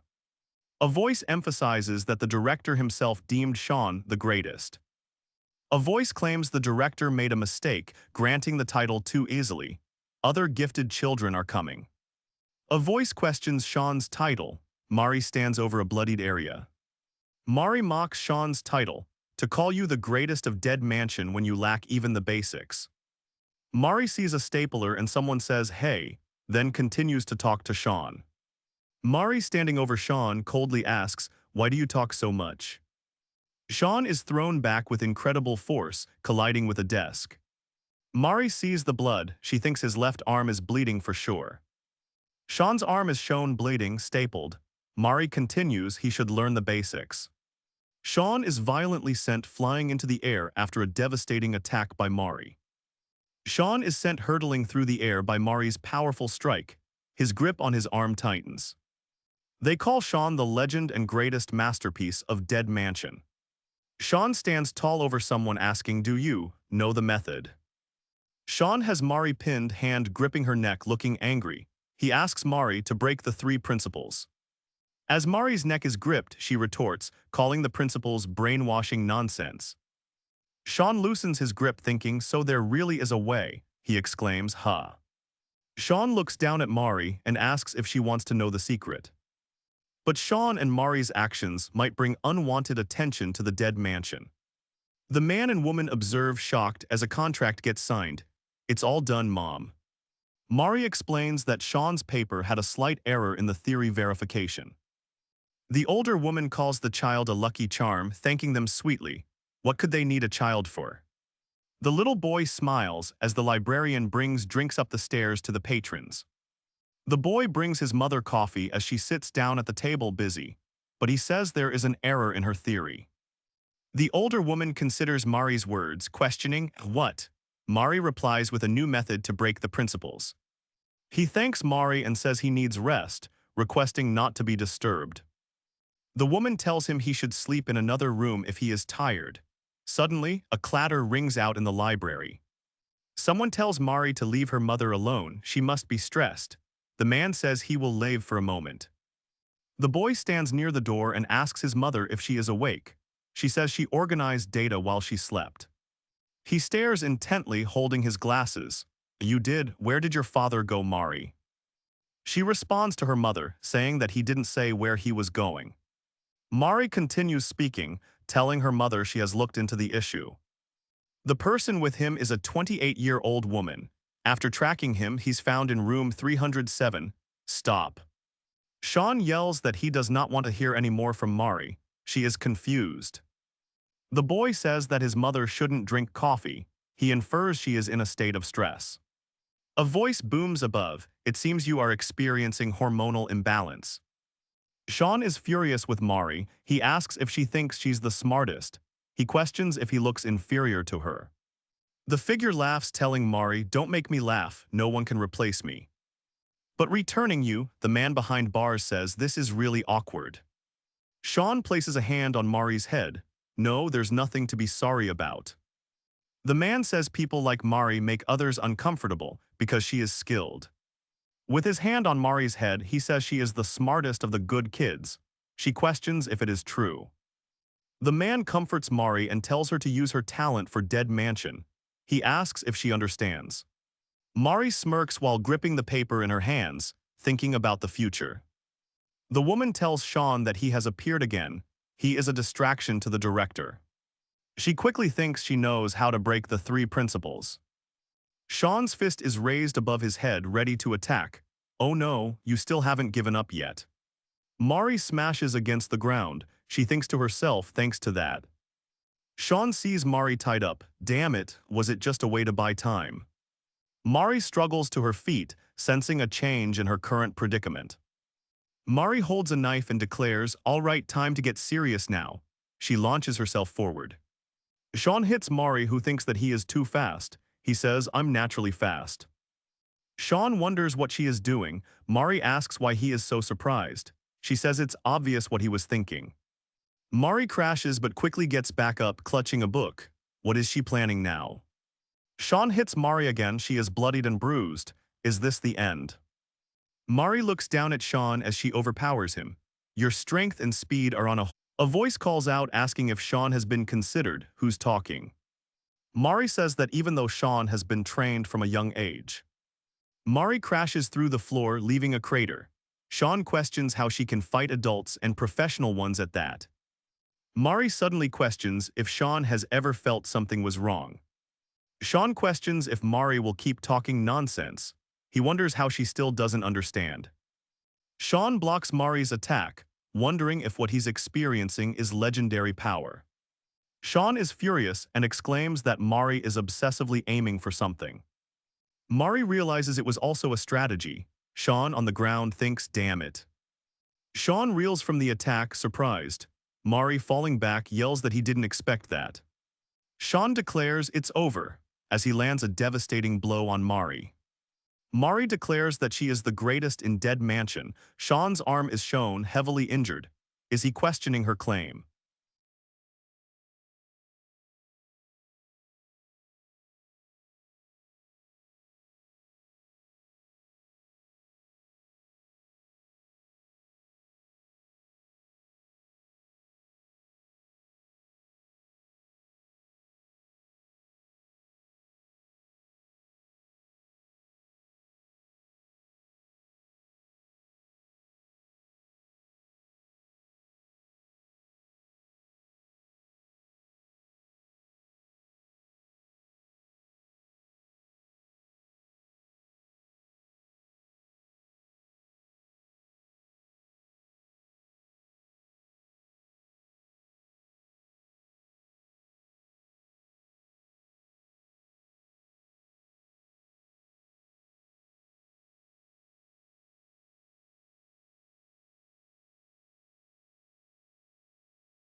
Sean lands another blow on Mari covered in blood. He asks, "Is this all you can do, Mari?" Crashing through the floor, Mari prepares to face Sean once more. She braces for another devastating blow. Sean's fist crashes through the wall as he thinks he has her now. This martial art assumes both hands wield weapons, deadly for opponent's demise. Sean is towering, but Mari counters with her own blade. A sharp shink rings out, cutting flesh. Mari prepares to strike again. This martial art is called Alexander Kali Arnis. Sean, battered and bruised, seems to be remembering something. Mari looks on, wondering that's Alexander. Mari is sent flying as Sean's brutal attack lands. She thinks, I. An older man tells Mari that she must be the best at Dead Mansion. Mari is lying on the ground, wounded after a brutal attack from Sean. As Sean hovers over Mari with a knife, she wonders if this is it. He's about to end her, but he seems to be reminiscing. Sean carries Mari over his shoulders while she thinks it's all lies. Sean stands over Mari covered in blood. He says, "Next time I really won't let it slide, director." From somewhere above, a voice can be heard thinking about the director. Sean's hand, marked with a distinctive scar, rests firmly on the blade's hilt. Amongst all the children created by that mansion, one was codenamed Sean. Sean was trained in weapon skills and assassination to top it all off. Sean was meant to be sent to a Yakuza family. They were some of our top clients. A mistake was made. Sean stares up at the statue in confusion, blurting out Japanese words. The man reveals he thought Sean was dead after 5 years. He exclaims, seemingly in a fit of twisted joy, "Ah, father." The man is furious that Sean has returned. He orders someone to find him. "Got it," Rachel replies with a cold stare. "Yes, then I'll start the collection process right away." Rachel takes a step forward, her high heels glint ominously. What if something goes wrong? Rachel confidently declares, "I'll just use force." 2 assault rifles are aimed and ready. The man tells Rachel to bring Sean back without hurting him too much. Bowing deeply, the man introduces himself as Joseph's father, Kwon Byung-woo. The students bow in respect. "I promise to pay for Hyunho's mental care and whatever else you request." He claims that nothing will change even if he apologizes. This isn't something a simple apology can fix. Kwon Byung-woo expresses his surprise at Rachel's failure, wondering aloud, "Ah, it didn't work." Kwon Byung-woo says he'll get going, but then asks if that's all. Hyunho's mother appears. Kwon Byung-woo emphasizes efficiency as his core value. He states he won't waste any more time since they can't negotiate. Kwon Byung-woo gets into the car, stating that he has plenty of options to expend. Byung-woo wipes his face, disgusted by the area. He orders them to rebuild from scratch. Byung-woo asks about the child's condition, if they had taken care of it. Inside the car, Byung-woo thinks to himself, he appears weary and troubled. In a hospital bed, Joseph's face contorted in rage, he curses Byung-woo, calling him that bastard. The man says he knew there was something off with the child, Sean. Byung-woo stops the nurse as he gets a headache. "Miss, can you leave us alone?" The man ominously states, "It'll be real quick." Joseph whispers, "Father," from his hospital bed, cursing him under his breath. Byung-woo suddenly slaps Joseph hard across the face. The sound echoes loudly. Byung-woo speaks, questioning if Joseph knows what he's most mad about. It isn't bullying. Byung-woo states he doesn't care. He wanted the situation handled cleanly.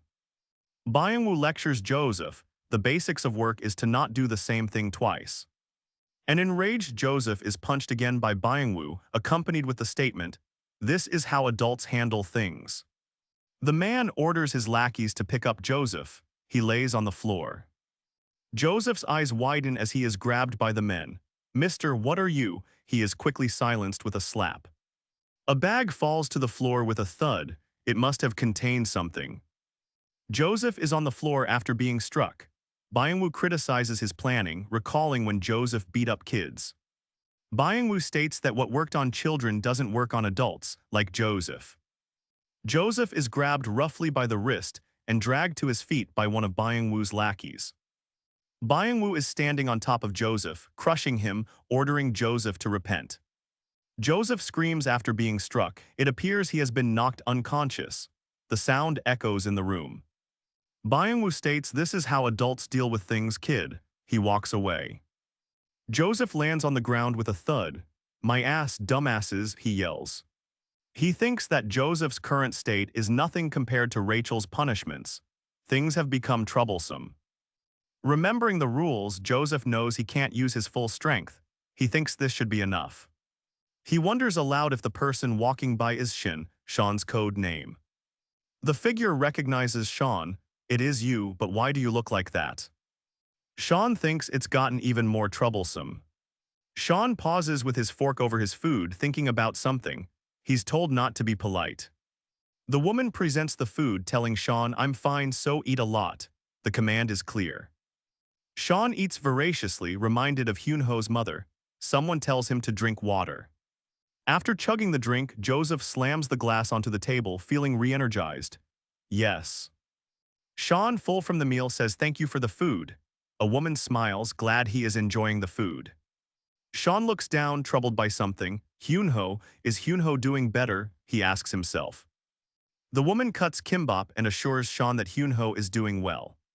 The person thinks that Joseph will overcome, even if he's going through pain. The woman stops cutting kimbap, unable to continue with Hyunho's situation. Looks like I can't do that. The woman struggles to cut the kimbap, thinking, I can't do anything about it. Joseph, beaten and bloody, vows to tear Byung-woo to pieces for the humiliation and pain he caused. The woman is sorry for her actions. She hates that she is like this. Sean is left alone at the dinner table, deep in thought. He ponders Shin. The headquarters of Byung-woo Construction stand tall as the third quarter ends. Byung-woo toasts his underlings. You've all worked hard. Our Byung-woo Construction is here on this stage. Byung-woo praises everyone for their hard work, even when the company struggled. A waiter asks if he would like more wine. Yeah, pour me. The response is cut off by a blow. The waiter lies on the floor, bleeding and unconscious. Sure, have your fill. Byung-woo yells, what's with this brat? As he punches the waiter holding the wine. Byung-woo is furious. Holding a glass of wine, he says, you're pretty good at running around. Sean is shocked. When did the cups? He thinks as the shattering cups fly through the air. Byung-woo orders his men to catch that blonde kid before he gets away. Byung-woo's underlings are ambushed. A blonde kid uses a fork as a projectile weapon. Byung-woo, enraged by the commotion, demands the lights be turned on immediately. The underlings are injured and unconscious. Byung-woo orders them to search for the blonde kid. Byung-woo, holding his wine, realizes it's the blonde kid he ordered to be caught. Blonde-haired kid. As the first principle dictates, words of the parent are absolute as Sean is struck. Sean strikes with speed. His fork is covered in blood. What is he doing? In agonizing pain, Joseph vows revenge against Byung-woo. I wanted to tear him to pieces. Joseph recalls Rachel saying she wanted to tear them apart. Sean is ambushed and brutally attacked. Sean strikes. The man is injured by Sean's attack. He must be stopped. Sean swiftly kicks the waiter who is holding the wine. OSH. Another man is struck down by Sean's fork, yelling in pain. His plan is coming to fruition. Sean dodges the attack. Oh my, to dodge that, not too bad. Byung-woo calmly puts on his gloves, unfazed by the unfolding chaos. But I'm sure I broke that arm of yours. Byung-woo says, however it may be this time, as he strikes Sean. The man's arm is brutally broken by Sean. Watch carefully, this is how you break an arm. Sean's punch lands squarely on Byung-woo's face. A deafening arg fills the room. Sean takes a moment to gather himself, his face shadowed with grim determination. Sean hears someone approaching the balcony. A man is aiming a gun. Byung-woo, some distance away, says aiming is harder than he thought with a gun. The man questions Sean, asking if he's part of a crew. Sean has his hands up in defense. Sean, covered in blood, pauses. Hyunho snack shop, he ponders mid-fight. The man asks about the cheap snack shop in that foul-smelling alley. He realizes something. The man asks Sean if the woman asked him to kill him. Sean says no. The man levels the gun and states, she told me to tear you to pieces. Sean's leg makes contact with the man's face, blood flying as the force sends the man back. The man questions if this is revenge. clarifying it's more than just payback.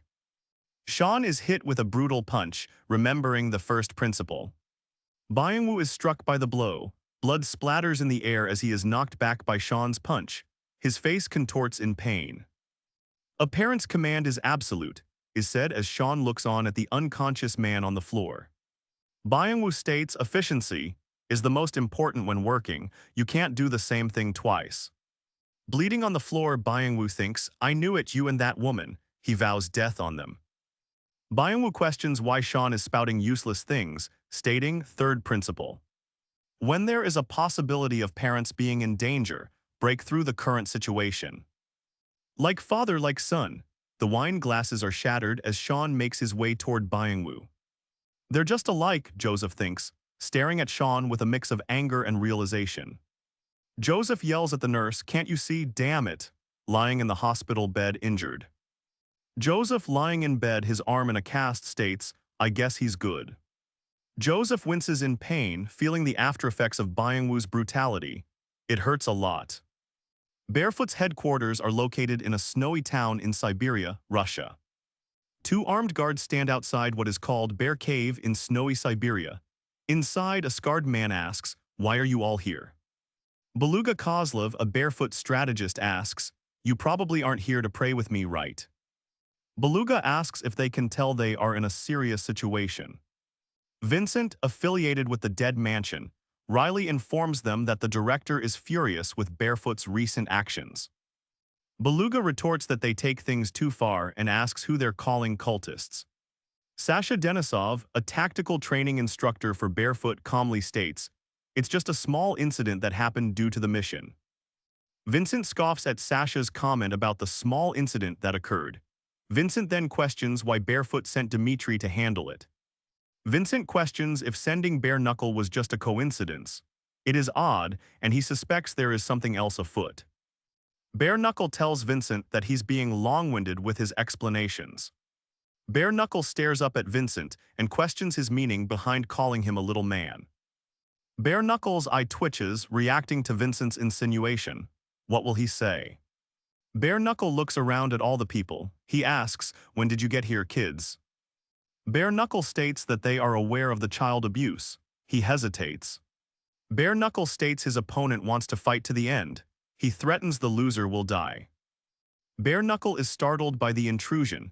A kid stands behind him apologizing. Another asks who ordered him to descend. Vincent states that something is off. Bare Knuckle turns to Vincent and asks him what he means. The director and those who remained at Dead Mansion cannot be contacted. Beluga's name is screamed across the room. A man in a suit is suddenly slammed onto the ground. Beluga yells out, what's wrong now? Bare Knuckle responds, shocked, A tall figure looms over the shorter, blonde-haired boy, asking if he is Sean. The boy scoffs and says Bare Knuckle isn't what he expected, and asks who he is. The boy smiles slyly. He reveals, Janghyun, that's my name.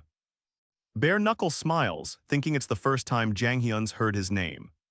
Janghyun wonders if Bare Knuckle is the source of the power he felt earlier. He thought he looked harmless. Before Bare Knuckle can finish his sentence, Janghyun strikes him in the face. Bare Knuckle is shocked. He wonders what that was and how Janghyun blocked his attack.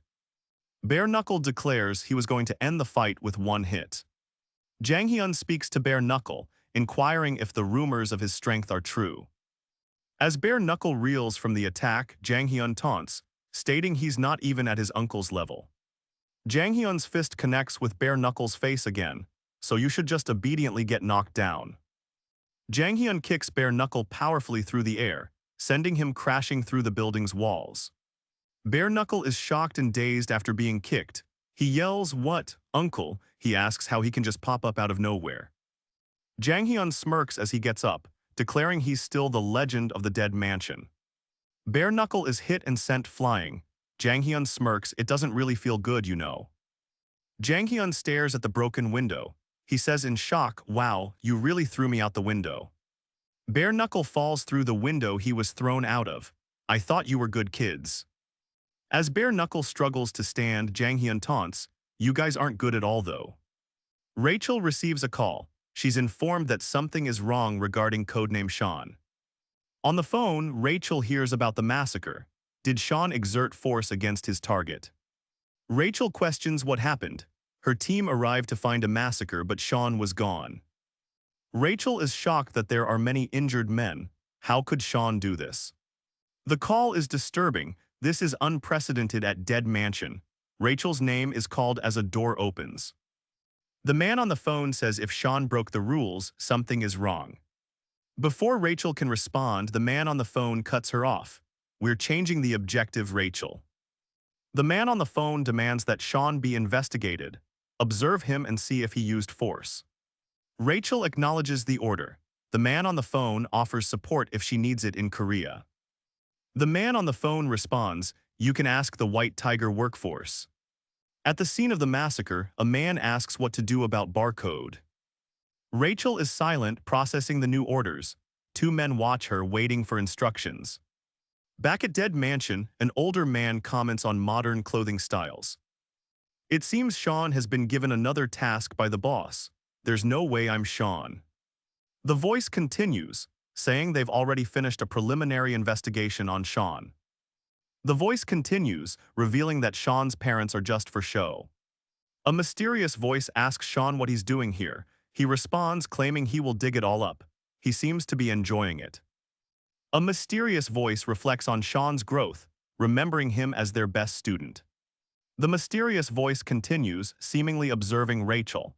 It's here, Sean's classroom. The students are shocked. One yells, claiming Kwon Joseph committed the act. A man clutches his face, tearfully apologizing to someone named Shin, claiming it's his fault. A woman is shocked, asking if that's Sean. Someone thinks that vulgar child is Sean. The speaker remarks that's why he told him. Sean in a training room says he needs to sleep. Someone is angered by this. Someone realizes this is a hierarchical fight, just like back at the mansion. A flashback shows Sean and a nun. It was adorable how they even tried to fight me. A blonde student is on the ground, defeated. Rachel wonders what happened. He was the strongest. The blonde student tries to apologize but is punched in the face. Rachel furrows her brows, deep in thought about her orders. A sign and Korean flag hang behind her. The voice states that this is a school, so he must hide his strength. Rachel's eyes narrow, determined. Sean is writing on something, muttering that he must observe longer. Someone recognizes Sean's focused gaze. They realize he's different from the others. The voice continues, stating that at Dead Mansion, the kids were strong and intelligent. The voice muses that his brilliance can't be hidden, even if he hides his strength. They call it troublesome. The person thinks to themselves, when I have the chance, I should teach. A crude drawing shows a fight. Sean ignores the class, seemingly daydreaming and twirling a pen, lost in thought. Sean angrily crushes his pen in his hands. Cut to the staff washroom sign, something is about to happen. Someone sits hunched over in the restroom, thinking, there's no way Sean is. Someone is defeated, lying on the ground while someone else is standing. It's strange. His face definitely matches. The person in the restroom thinks, but I can't sense elegance in him. The voice reflects that this is no longer about protecting the three principals. Rachel is determined to figure out if it's really Sean. The pain is unbearable. Outside the school, a student holds his head, exclaiming, that teacher usually doesn't hit that hard. A disembodied voice threatens someone. Another student asks where Shin is going. Hyunho's mom is also mentioned. An older man with bags of groceries says, we meet again, perfect timing. A student offers to carry something for someone. Someone thanks Shin and offers food. As students walk by, someone wonders aloud, that person is.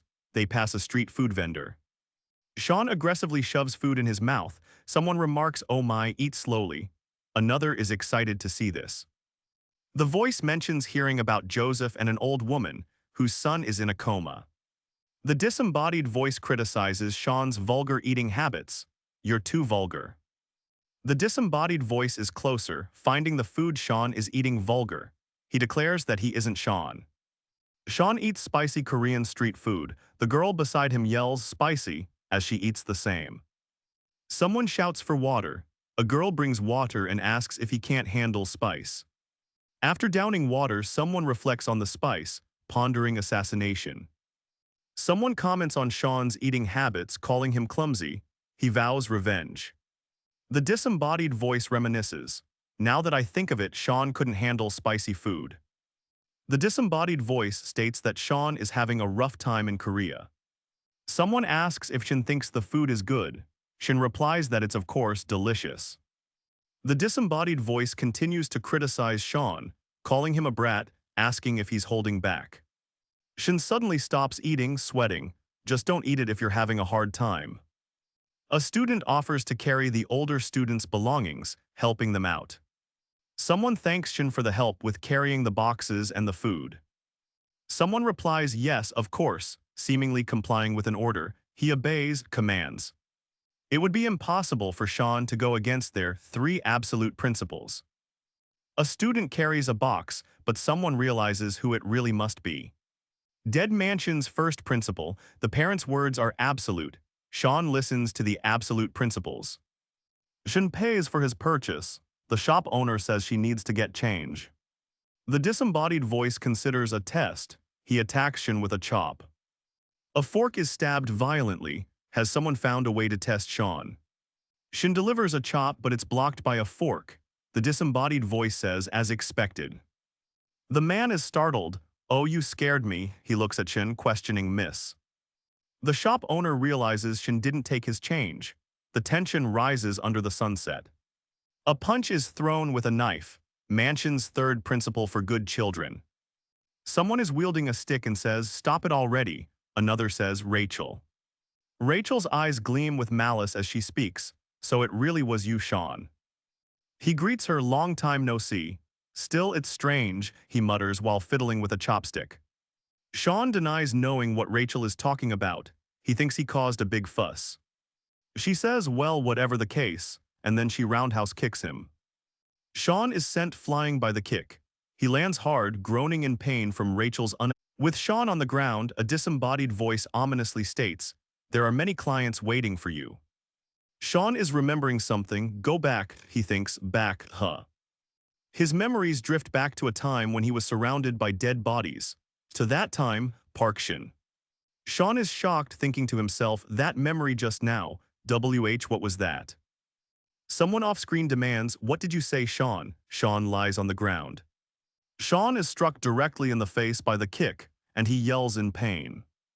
With a bloody nose, Rachel asks if he wasn't planning to quietly return. Sean is on the ground. Damn it, I can't believe they sent Rachel. A ghostly figure is visible, a bloody face. Sean is shaken. Who was that? The ominous dead mansion looms in the background as someone demands, what did you say, Sean? An old man on the phone is furious, demanding, you lost him, what do you mean? She continues, I let my guard down for a moment, as she calls out. Rachel, bruised from the fight, states Sean considers the snack shop woman as his parent. It looks like the old woman is intentionally using the 3 principles. Confirmation needed. Back at the dead mansion, the old man tells someone to check on the snack shop woman first. A person explains there are 2 ways to retrieve a good child from their parents. Before the first principle can be explained, she confronts Sean. Huh, what did you say? The old woman states she hasn't been able to pay attention to him. It's from Shin. The old woman feels heartbroken for Sean. She knows Shin can't eat spicy food. Someone begins to explain how to retrieve children. Someone says that the old woman should feel guilt for being Sean's parent. The old woman is speaking to someone, tell Shin to return to dead mansion. The snack shop woman refuses, stating that she won't do what is asked. She asks about business trips. The old woman asks if he's even looked at Shin's face or clothes. The old woman thinks Shin always wears messy clothes and has a dirty face. She seems troubled. The old woman clutches her chest, remembering someone named Hyunho's words. He remembers a time when he was with Shin. I couldn't let Shin end up like that, Sean starts to remember. The old woman is crying, saying, I can't have him end up like Hyunho. Rachel is furious, yelling about the old woman watching over Sean. The snack shop woman apologizes but refuses the request. The old woman clenches her fist, her face tight with suppressed rage. The director learns that the attempt to move the old woman failed. She is stubborn and protective of her shop. The old man is holding what looks like a family pendant. He says he wanted to resolve this quietly. Elsewhere, Rachel is on the phone. She has been ordered to proceed with the second method. Rachel decides, all right, I'll do that. The second principle is revealed. Rachel declares the old snack shop woman their target. She will get rid of her. The snack shop is quiet. Has Rachel already started her plan? The snack shop woman buys potatoes. Somewhere else someone pushes a button. Who the hell? Rachel confronts the snack shop woman. What do you think you are doing? There is a loud bang as the power goes out in the snack shop. The snack shop explodes, sending Sean and the old woman flying backward. The snack shop woman is shocked as the sprinkler system activates in the shop.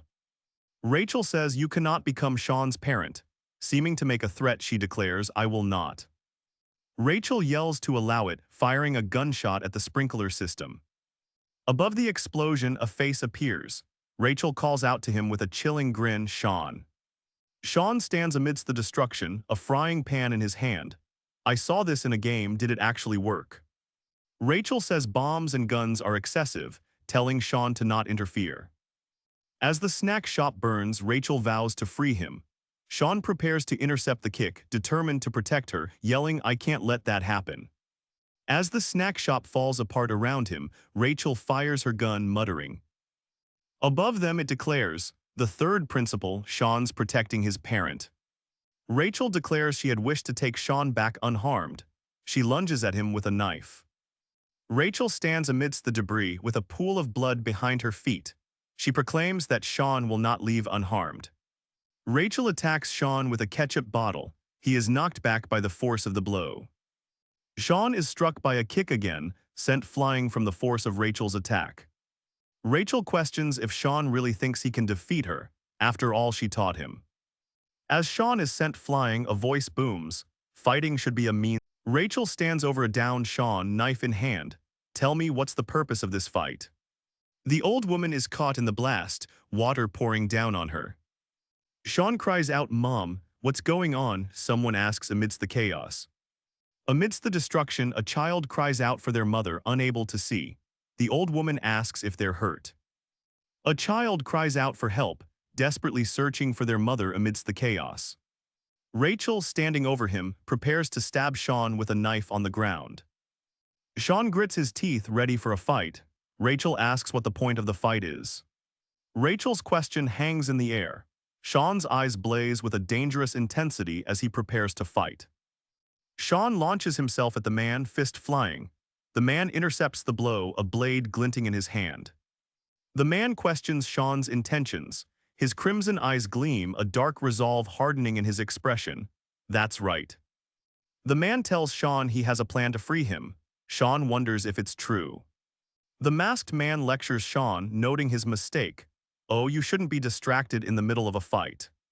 Sean's eyes widen, the masked man's blade inches from his face. Footsteps approach, someone is rushing towards them. A can of food flies through the air as Sean gets blasted back from the force of the blow. The masked man tells Sean that they are products of the old woman. Sean questions this. A bag of flour strikes the masked man. He's knocked away from Sean, creating some distance. The masked man is sent flying. He soars through the air, spinning away from Sean. The masked man grits his teeth, realizing he's been hit. Damn it, flour. The masked man's blade comes down, intent on ending the fight quickly. The masked man's attack connects, sending Sean crashing to the ground with violent force. The masked man smiles sinisterly as Sean crashes into the ground, victorious. The masked man realizes what's happening. Dazed, the masked man yells, "You called us products, right?" The masked man is suddenly sent flying backwards into a shopping cart from the impact.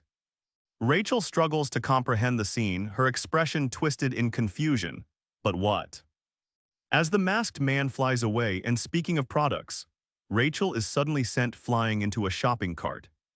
The masked man is sent hurtling through the air, landing roughly into a shopping cart. Sean watches as Rachel is sent flying and questions their status. Aren't you more of a product than us?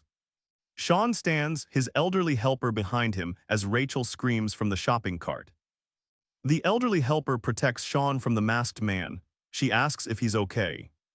An elderly woman screams if her daughter is all right. She notices Shin. Sean struggles to recognize the masked man. He remembers seeing that face before.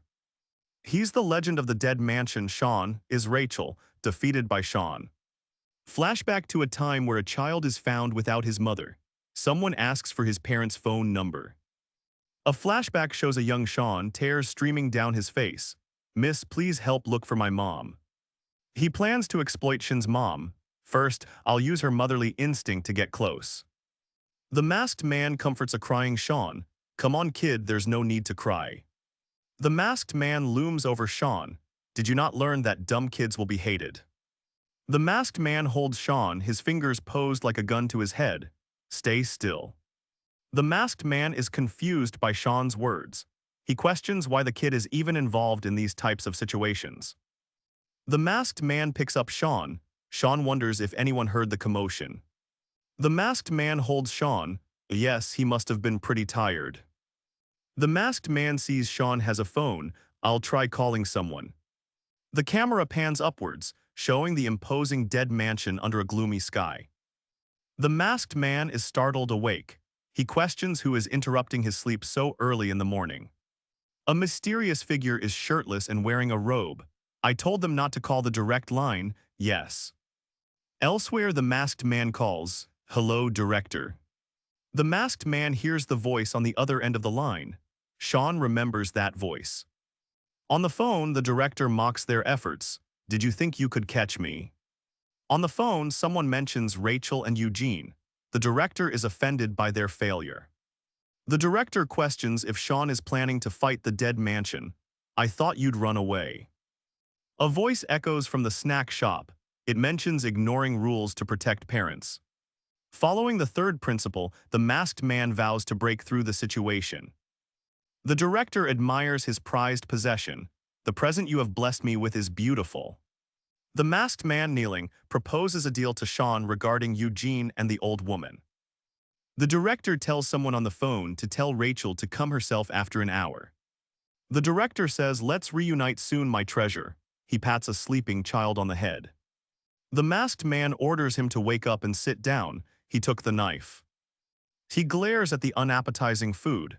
"You probably didn't eat anything, right? Who would even eat this stuff?" A beaten Sean looks up after the attack. He hears the masked man say, "It was good, right?" The masked man smirks, looking at Sean. "Yeah, sure, you ate everything." The masked man advances, feet hitting the ground. He is postured for a fight. He is serious. A child speaks, requesting that Eugene join him. She's watching closely. The masked man says, "Oh yes." He gives Sean a bag and says, "Take this." The masked man thinks the kids seem to like it. Rachel looks at Sean. "You sure are relaxed, Sean." He thinks things would have been easier had Eugene taken care of the old woman. The masked man says Sean will be disposed of. He reflects he should have gotten rid of them. The masked man's expression hardens, thinking they're just useless kids. A voice apologizes. A voice calls to Sean. He looks up, confused by the interruption. The masked man asks one last time if Sean thought the food was good. Tears stream down Sean's face. The masked man states flatly, "Good." Tears stream down Sean's face. The masked man says, "Right, Hyunho's place is really good." The ownership rights to the dead mansion children belongs to their parents, however. The man sits still, covered in blood with a bloody knife on the floor. The ownership reverts back to the dead mansion. "Eugene," a woman's voice calls while a boy sits on the stairs. A woman tells a child, "I will be your mother from today," and the child replies, "Okay." The bloody man slumps at his desk, a consequence of breaking the third rule. The children get readopted into new families. Far away, Eugene is called for an assignment. Eugene raises his hand as a man says, "This is the fourth time. But you have failed to protect your parents 4 times already. It is the worst disgrace in Dead Mansion's history. If this continues, we will have no choice but to dispose of you, Eugene." At the graveyard, someone asks, "Don't you, Eugene?" about disposing of him. "You need to become someone useful, so I'm giving you an opportunity."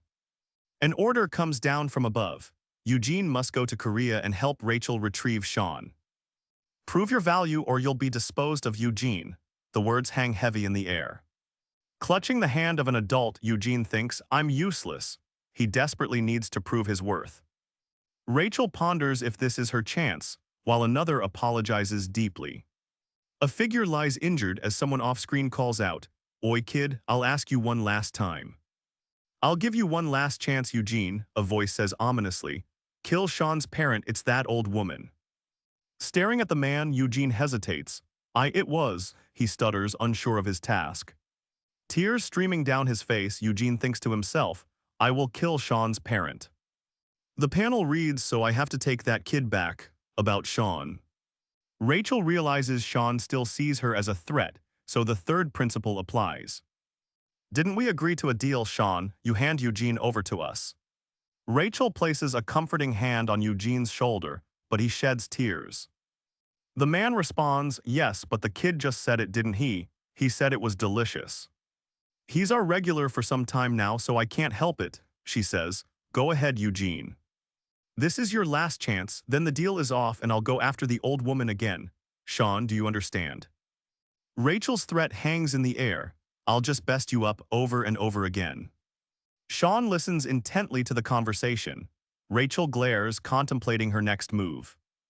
Staring intently to the side, Eugene repeats himself with, that's what I said. Eugene sits staring intently while someone asks him, so why are you here? The old woman replies to the man, Shin, you said you'd take care of him. The old woman says, do you think you two can cook properly by yourselves? It's fascinating. Thinking back, Eugene acknowledges that Sean's mom is a friend of Shin's mom. Sean tries to convince Eugene to stay over, but Eugene politely declines the offer. He can't miss this opportunity. Eugene stares intently. Someone asks, oh, my mind's a mess. Kid, what's your name? I'm Eugene, he replies. Eugene thinks, come to think of it, this is the first time I've been inside Hyunho's house. Eugene's shoes sit on the floor as he sits in a chair deep in thought. He looks up. Eugene asks if that room is Hyunho's.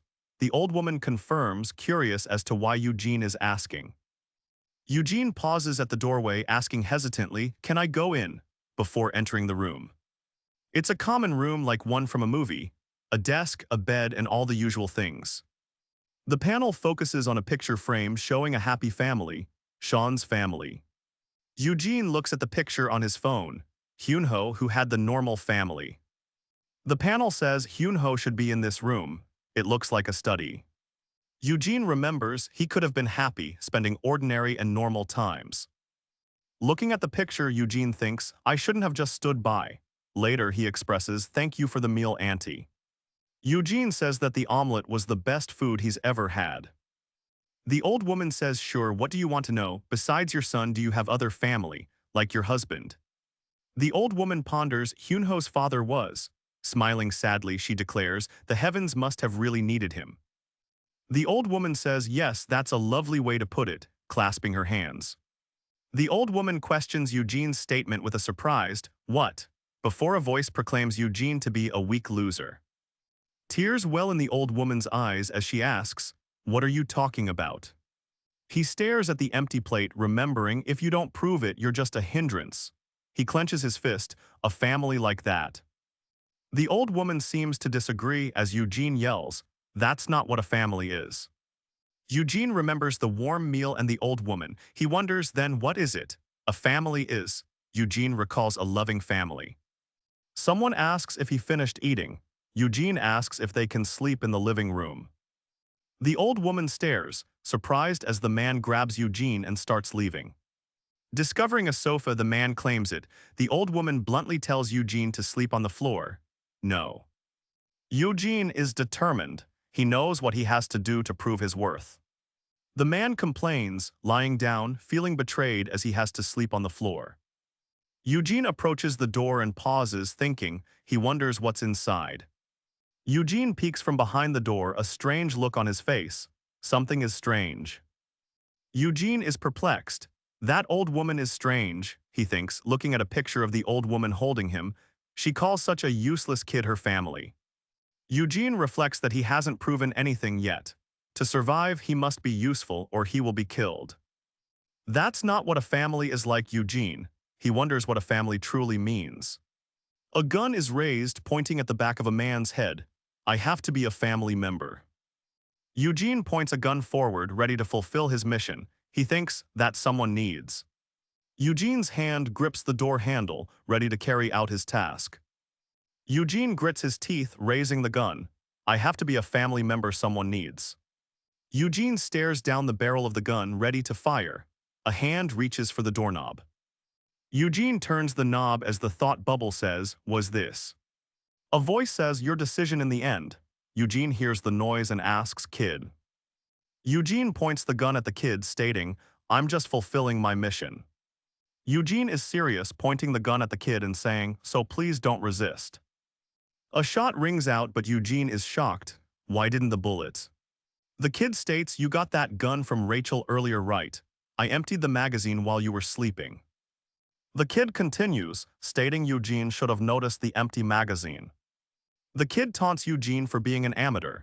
Eugene clicks his tongue in annoyance, holding a knife. Eugene lunges at the kid with a knife, ready to strike.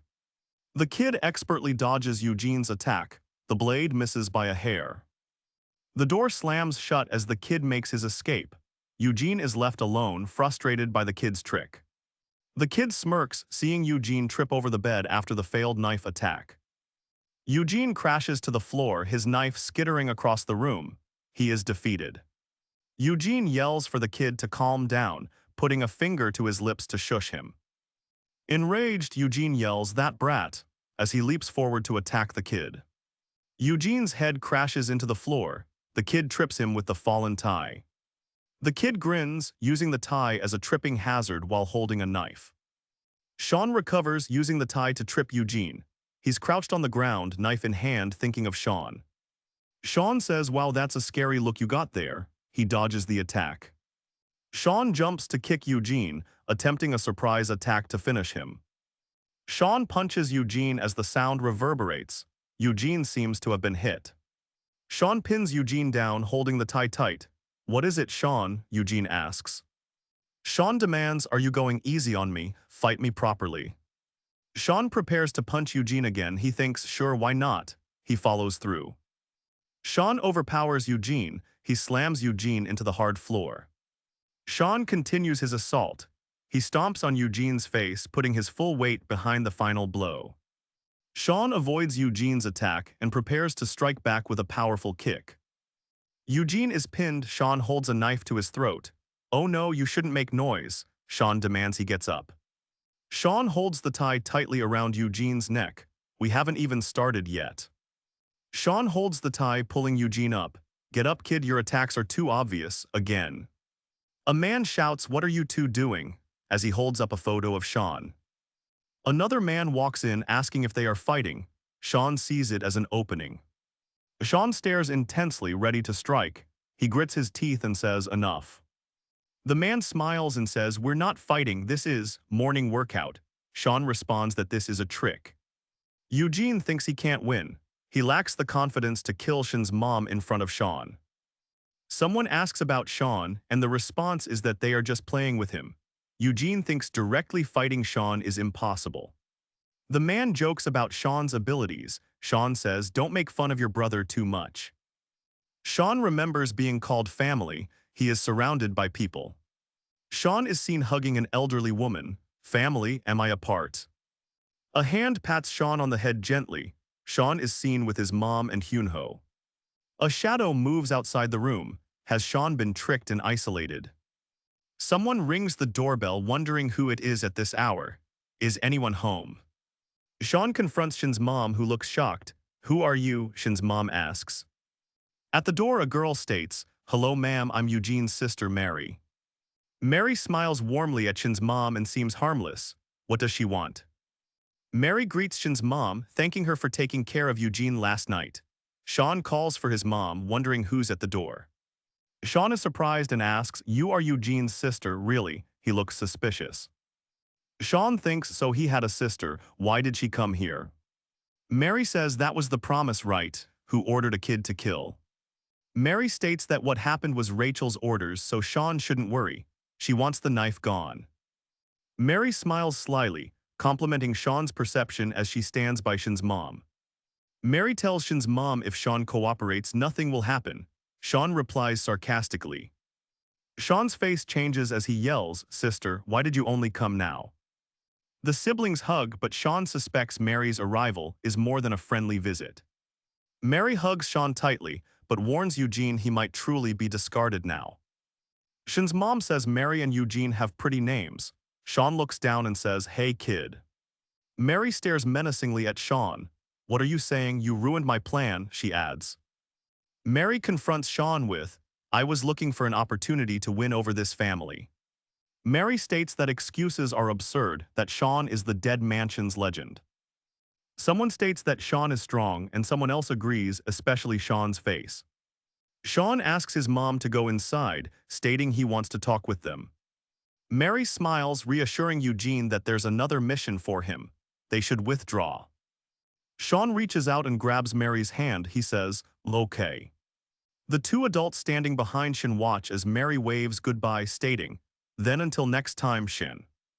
Sean tells Shin, "Let's go." Eugene watches them leave, defeated. Sean is caught off guard by Eugene's words. Shin's mom smiles and cheerfully waves them goodbye, "Come again another time."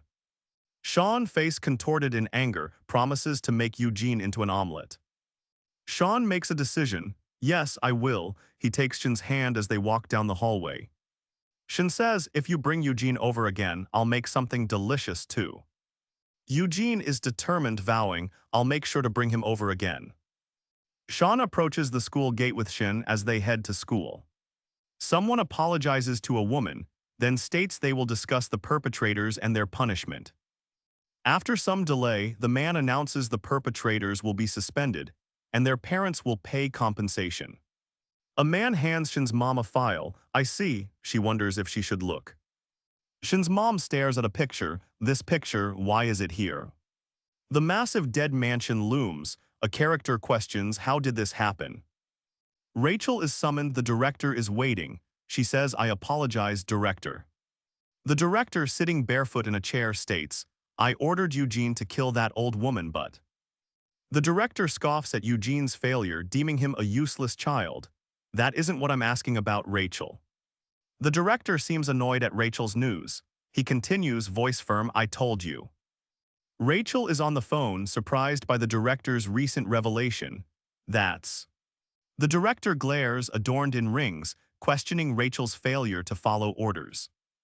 Rachel hears, "That was for the retrieval of Sean.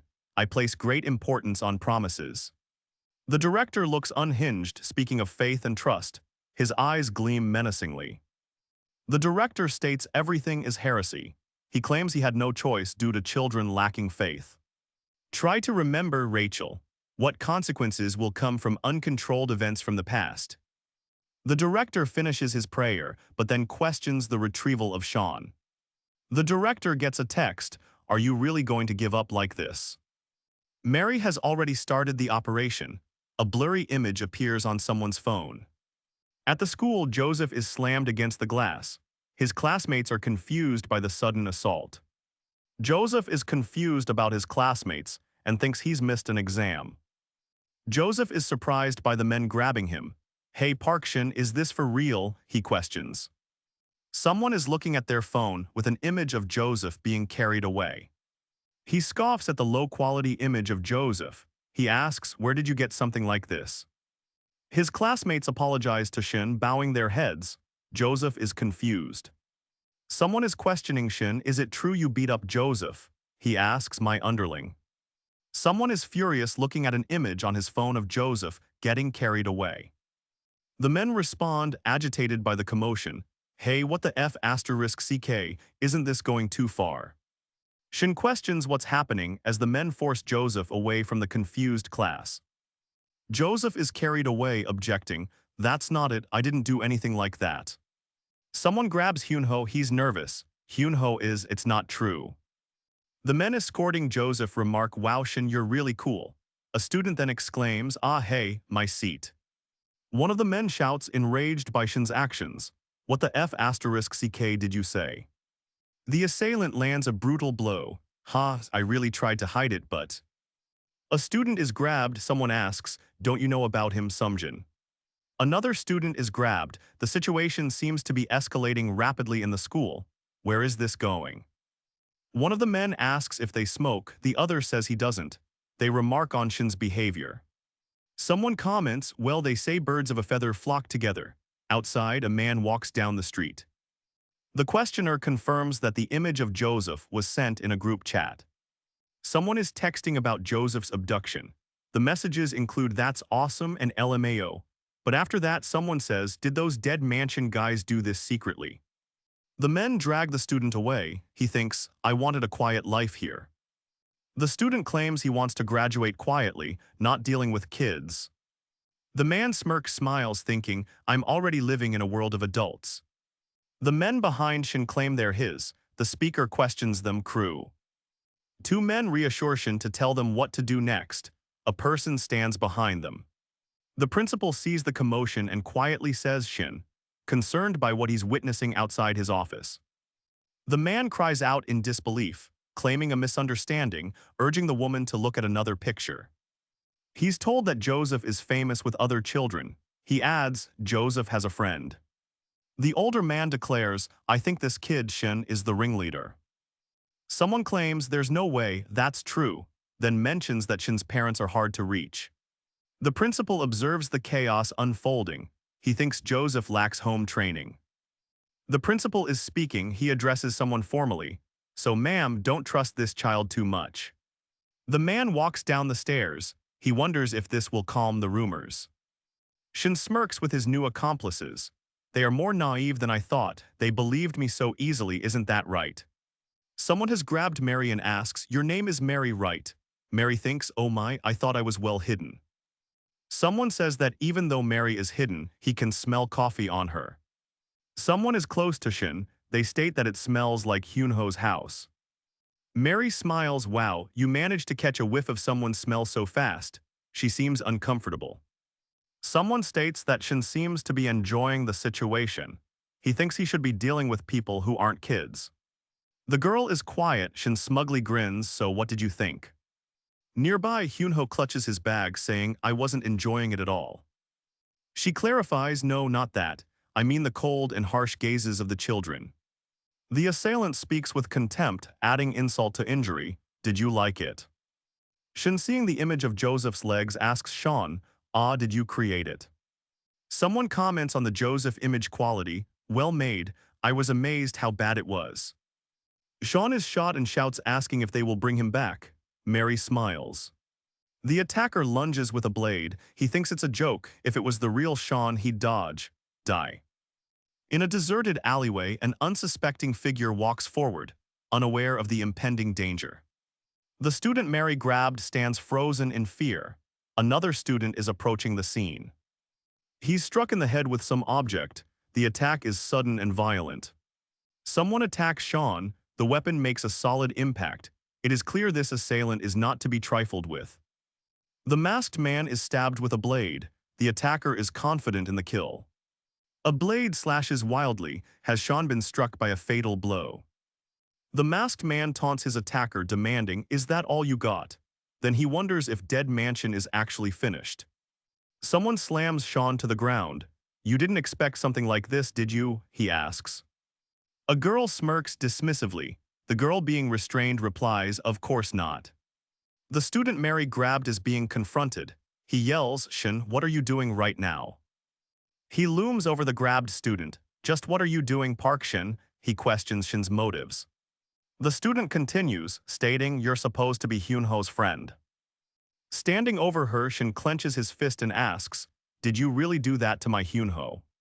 Shin is grabbed at school and someone demands to know what he's doing. Shin's mom looks in horror as she says, you're not supposed to do that. With a smile, Mary says, did you really do that to my Hyunho? Sean stands over his mom, who is on the ground. No, this isn't what it looks like.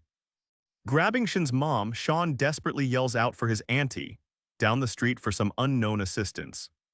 As Mary approaches Shin's mom, Sean cries out, Mother, don't listen to. With wide eyes, Shin is surprised to hear Mary call out his name. The stranger holds Shin's mom tightly as he orders, just stand there quietly. Okay. Sean remembers the director's words, parents' orders, as he sees his mother passed out on the ground. Someone recalls the state of the injured student and how he blamed Shin. As someone holds a knife to a child's throat, they say it's just a toy.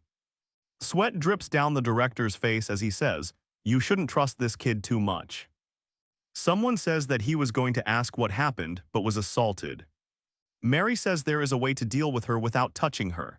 Sean begs his mother to listen and hears she made everything up. Someone has grabbed Joseph and is carrying him away. Joseph looks up with a sinister smile. Shin's mom sternly states, "Don't call me mother anymore. Also, don't." Sean's mom looks at him as she is banished. "Don't ever come back." Mary smiles, knowing everything is going as planned, thinking of what's next. The woman scolds the pair, "What problems have you caused this time?" Mary calmly says, "We'll settle this back home." Sean looks up in terror. The title card reads, "Let's go back home, Sean." Someone is heard congratulating Mary, saying, "You've done great, Mary." An old man smiles menacingly as he looks down at an image on a phone. "Oh my lord." Before a religious painting, a dark figure kneels at a grand table saying, "Thank you." Everyone thinks, finally. Mary reflects on how it was thanks to her plan. On the phone, Mary smiles, "I just did what you ordered me to." On the phone, someone orders Mary to come back quickly, and she confirms. Mary questions if Sean is trying to mess with her, while someone pours sauce on his head as he is eating. Mary says they have so much in common. Sean is forced to eat gross pizza. An unknown narrator states that Sean is following orders as expected. Mary smirks, preparing to act. Sean is being forced to eat everything in front of him as he begs for milk. Someone in a wheelchair says, "You finally caught him," as two sit at table. The bandaged man in the wheelchair asks, "How do you like the place I got you?" The man in the wheelchair assesses the penthouse, saying, "Not bad." Sean, eating nearby, is sure he's heard his voice before. Wrapped in bandages, someone says, "But it's fine." They vow to catch the kid. Sean is shocked to see the man in the wheelchair. "Ah, could you be?" With bandaged hands clenched, the man mutters, "This damned kid, that's enough." A woman holding a gun in her hand sternly says, "I'm sure I told you before. This kid is under our care." Bandaged, the man in the wheelchair states it was the basis of their cooperation. Bandaged, the man in the wheelchair states, "It's not like my revenge is just this kid." The woman holding the gun states that she will allow him to deal with other matters as he pleases. The woman with the gun says they aren't involved with Shin's mom's death. Rachel holds a gun pointed to the side, because Dead Mansion promised not to touch that old woman, right, Sean? Sean looks enraged at the thought of them talking about Hyunho's mother. As Shin's mom prepares food, Sean calls out to her, asking for a serving of tteokbokki. Sean's mother thinks about him as he is forced to order more food. Sean eyes the table full of food in awe, wondering, "Can I really eat all this?" The shop owner acknowledges him while holding a knife. "Yes, please wait." Shin's mom is nervous hearing Shin's name. On a phone, the director sees Joseph being kidnapped. The shop owner holds his knife as he states, he's the one who did that. At the shop, the owner is cutting with a knife. Sean is startled at an unseen event in front of him. The shop owner is injured but quickly replies to Sean, "I'm fine."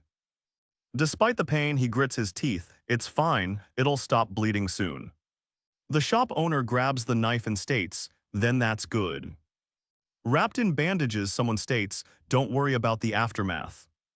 Teary-eyed, the shop owner answers his phone. He says, "Yes, hello." On the phone, the shop owner asks, "Are you serious?" He drops the phone as Sean approaches. Someone speeds off as the shop owner cries out, "My son." A doctor leans in, checking on Joseph. "My son is awake, are you conscious?" Joseph wakes up and says, "It'll be hard to talk right away." Joseph is asked to remember what happened before his coma. "My memory, I yelled at my mom." In a fit of rage, a man with glasses yells, "Mom said she was sorry." Although it was his fault, he has to apologize to his mom. With an oxygen mask, Joseph cries out, "Mom, where are you?" In a hospital bed, Joseph cries out, "Mom, I want to see you." He remembers Hyunho. As someone asks if he's awake, Joseph cries out, "Miss," in the hospital. A bloodied hand is shown. Shin's mother cries in the hospital, saying, "Mom, I'm sorry." In the hospital, Shin's mother weeps, tears streaking down her face saying, "Mom, I'm sorry." At the hospital, someone thinks, "I was wrong." Tears stream down his face, filled with regret. Someone is on the phone, considering taking out Shin and his mom together. They're both together right now. On the phone, the bandaged man is told to halt the mission. The plan has changed. In midair, Sean gets kicked down while screaming and sent flying into the floor.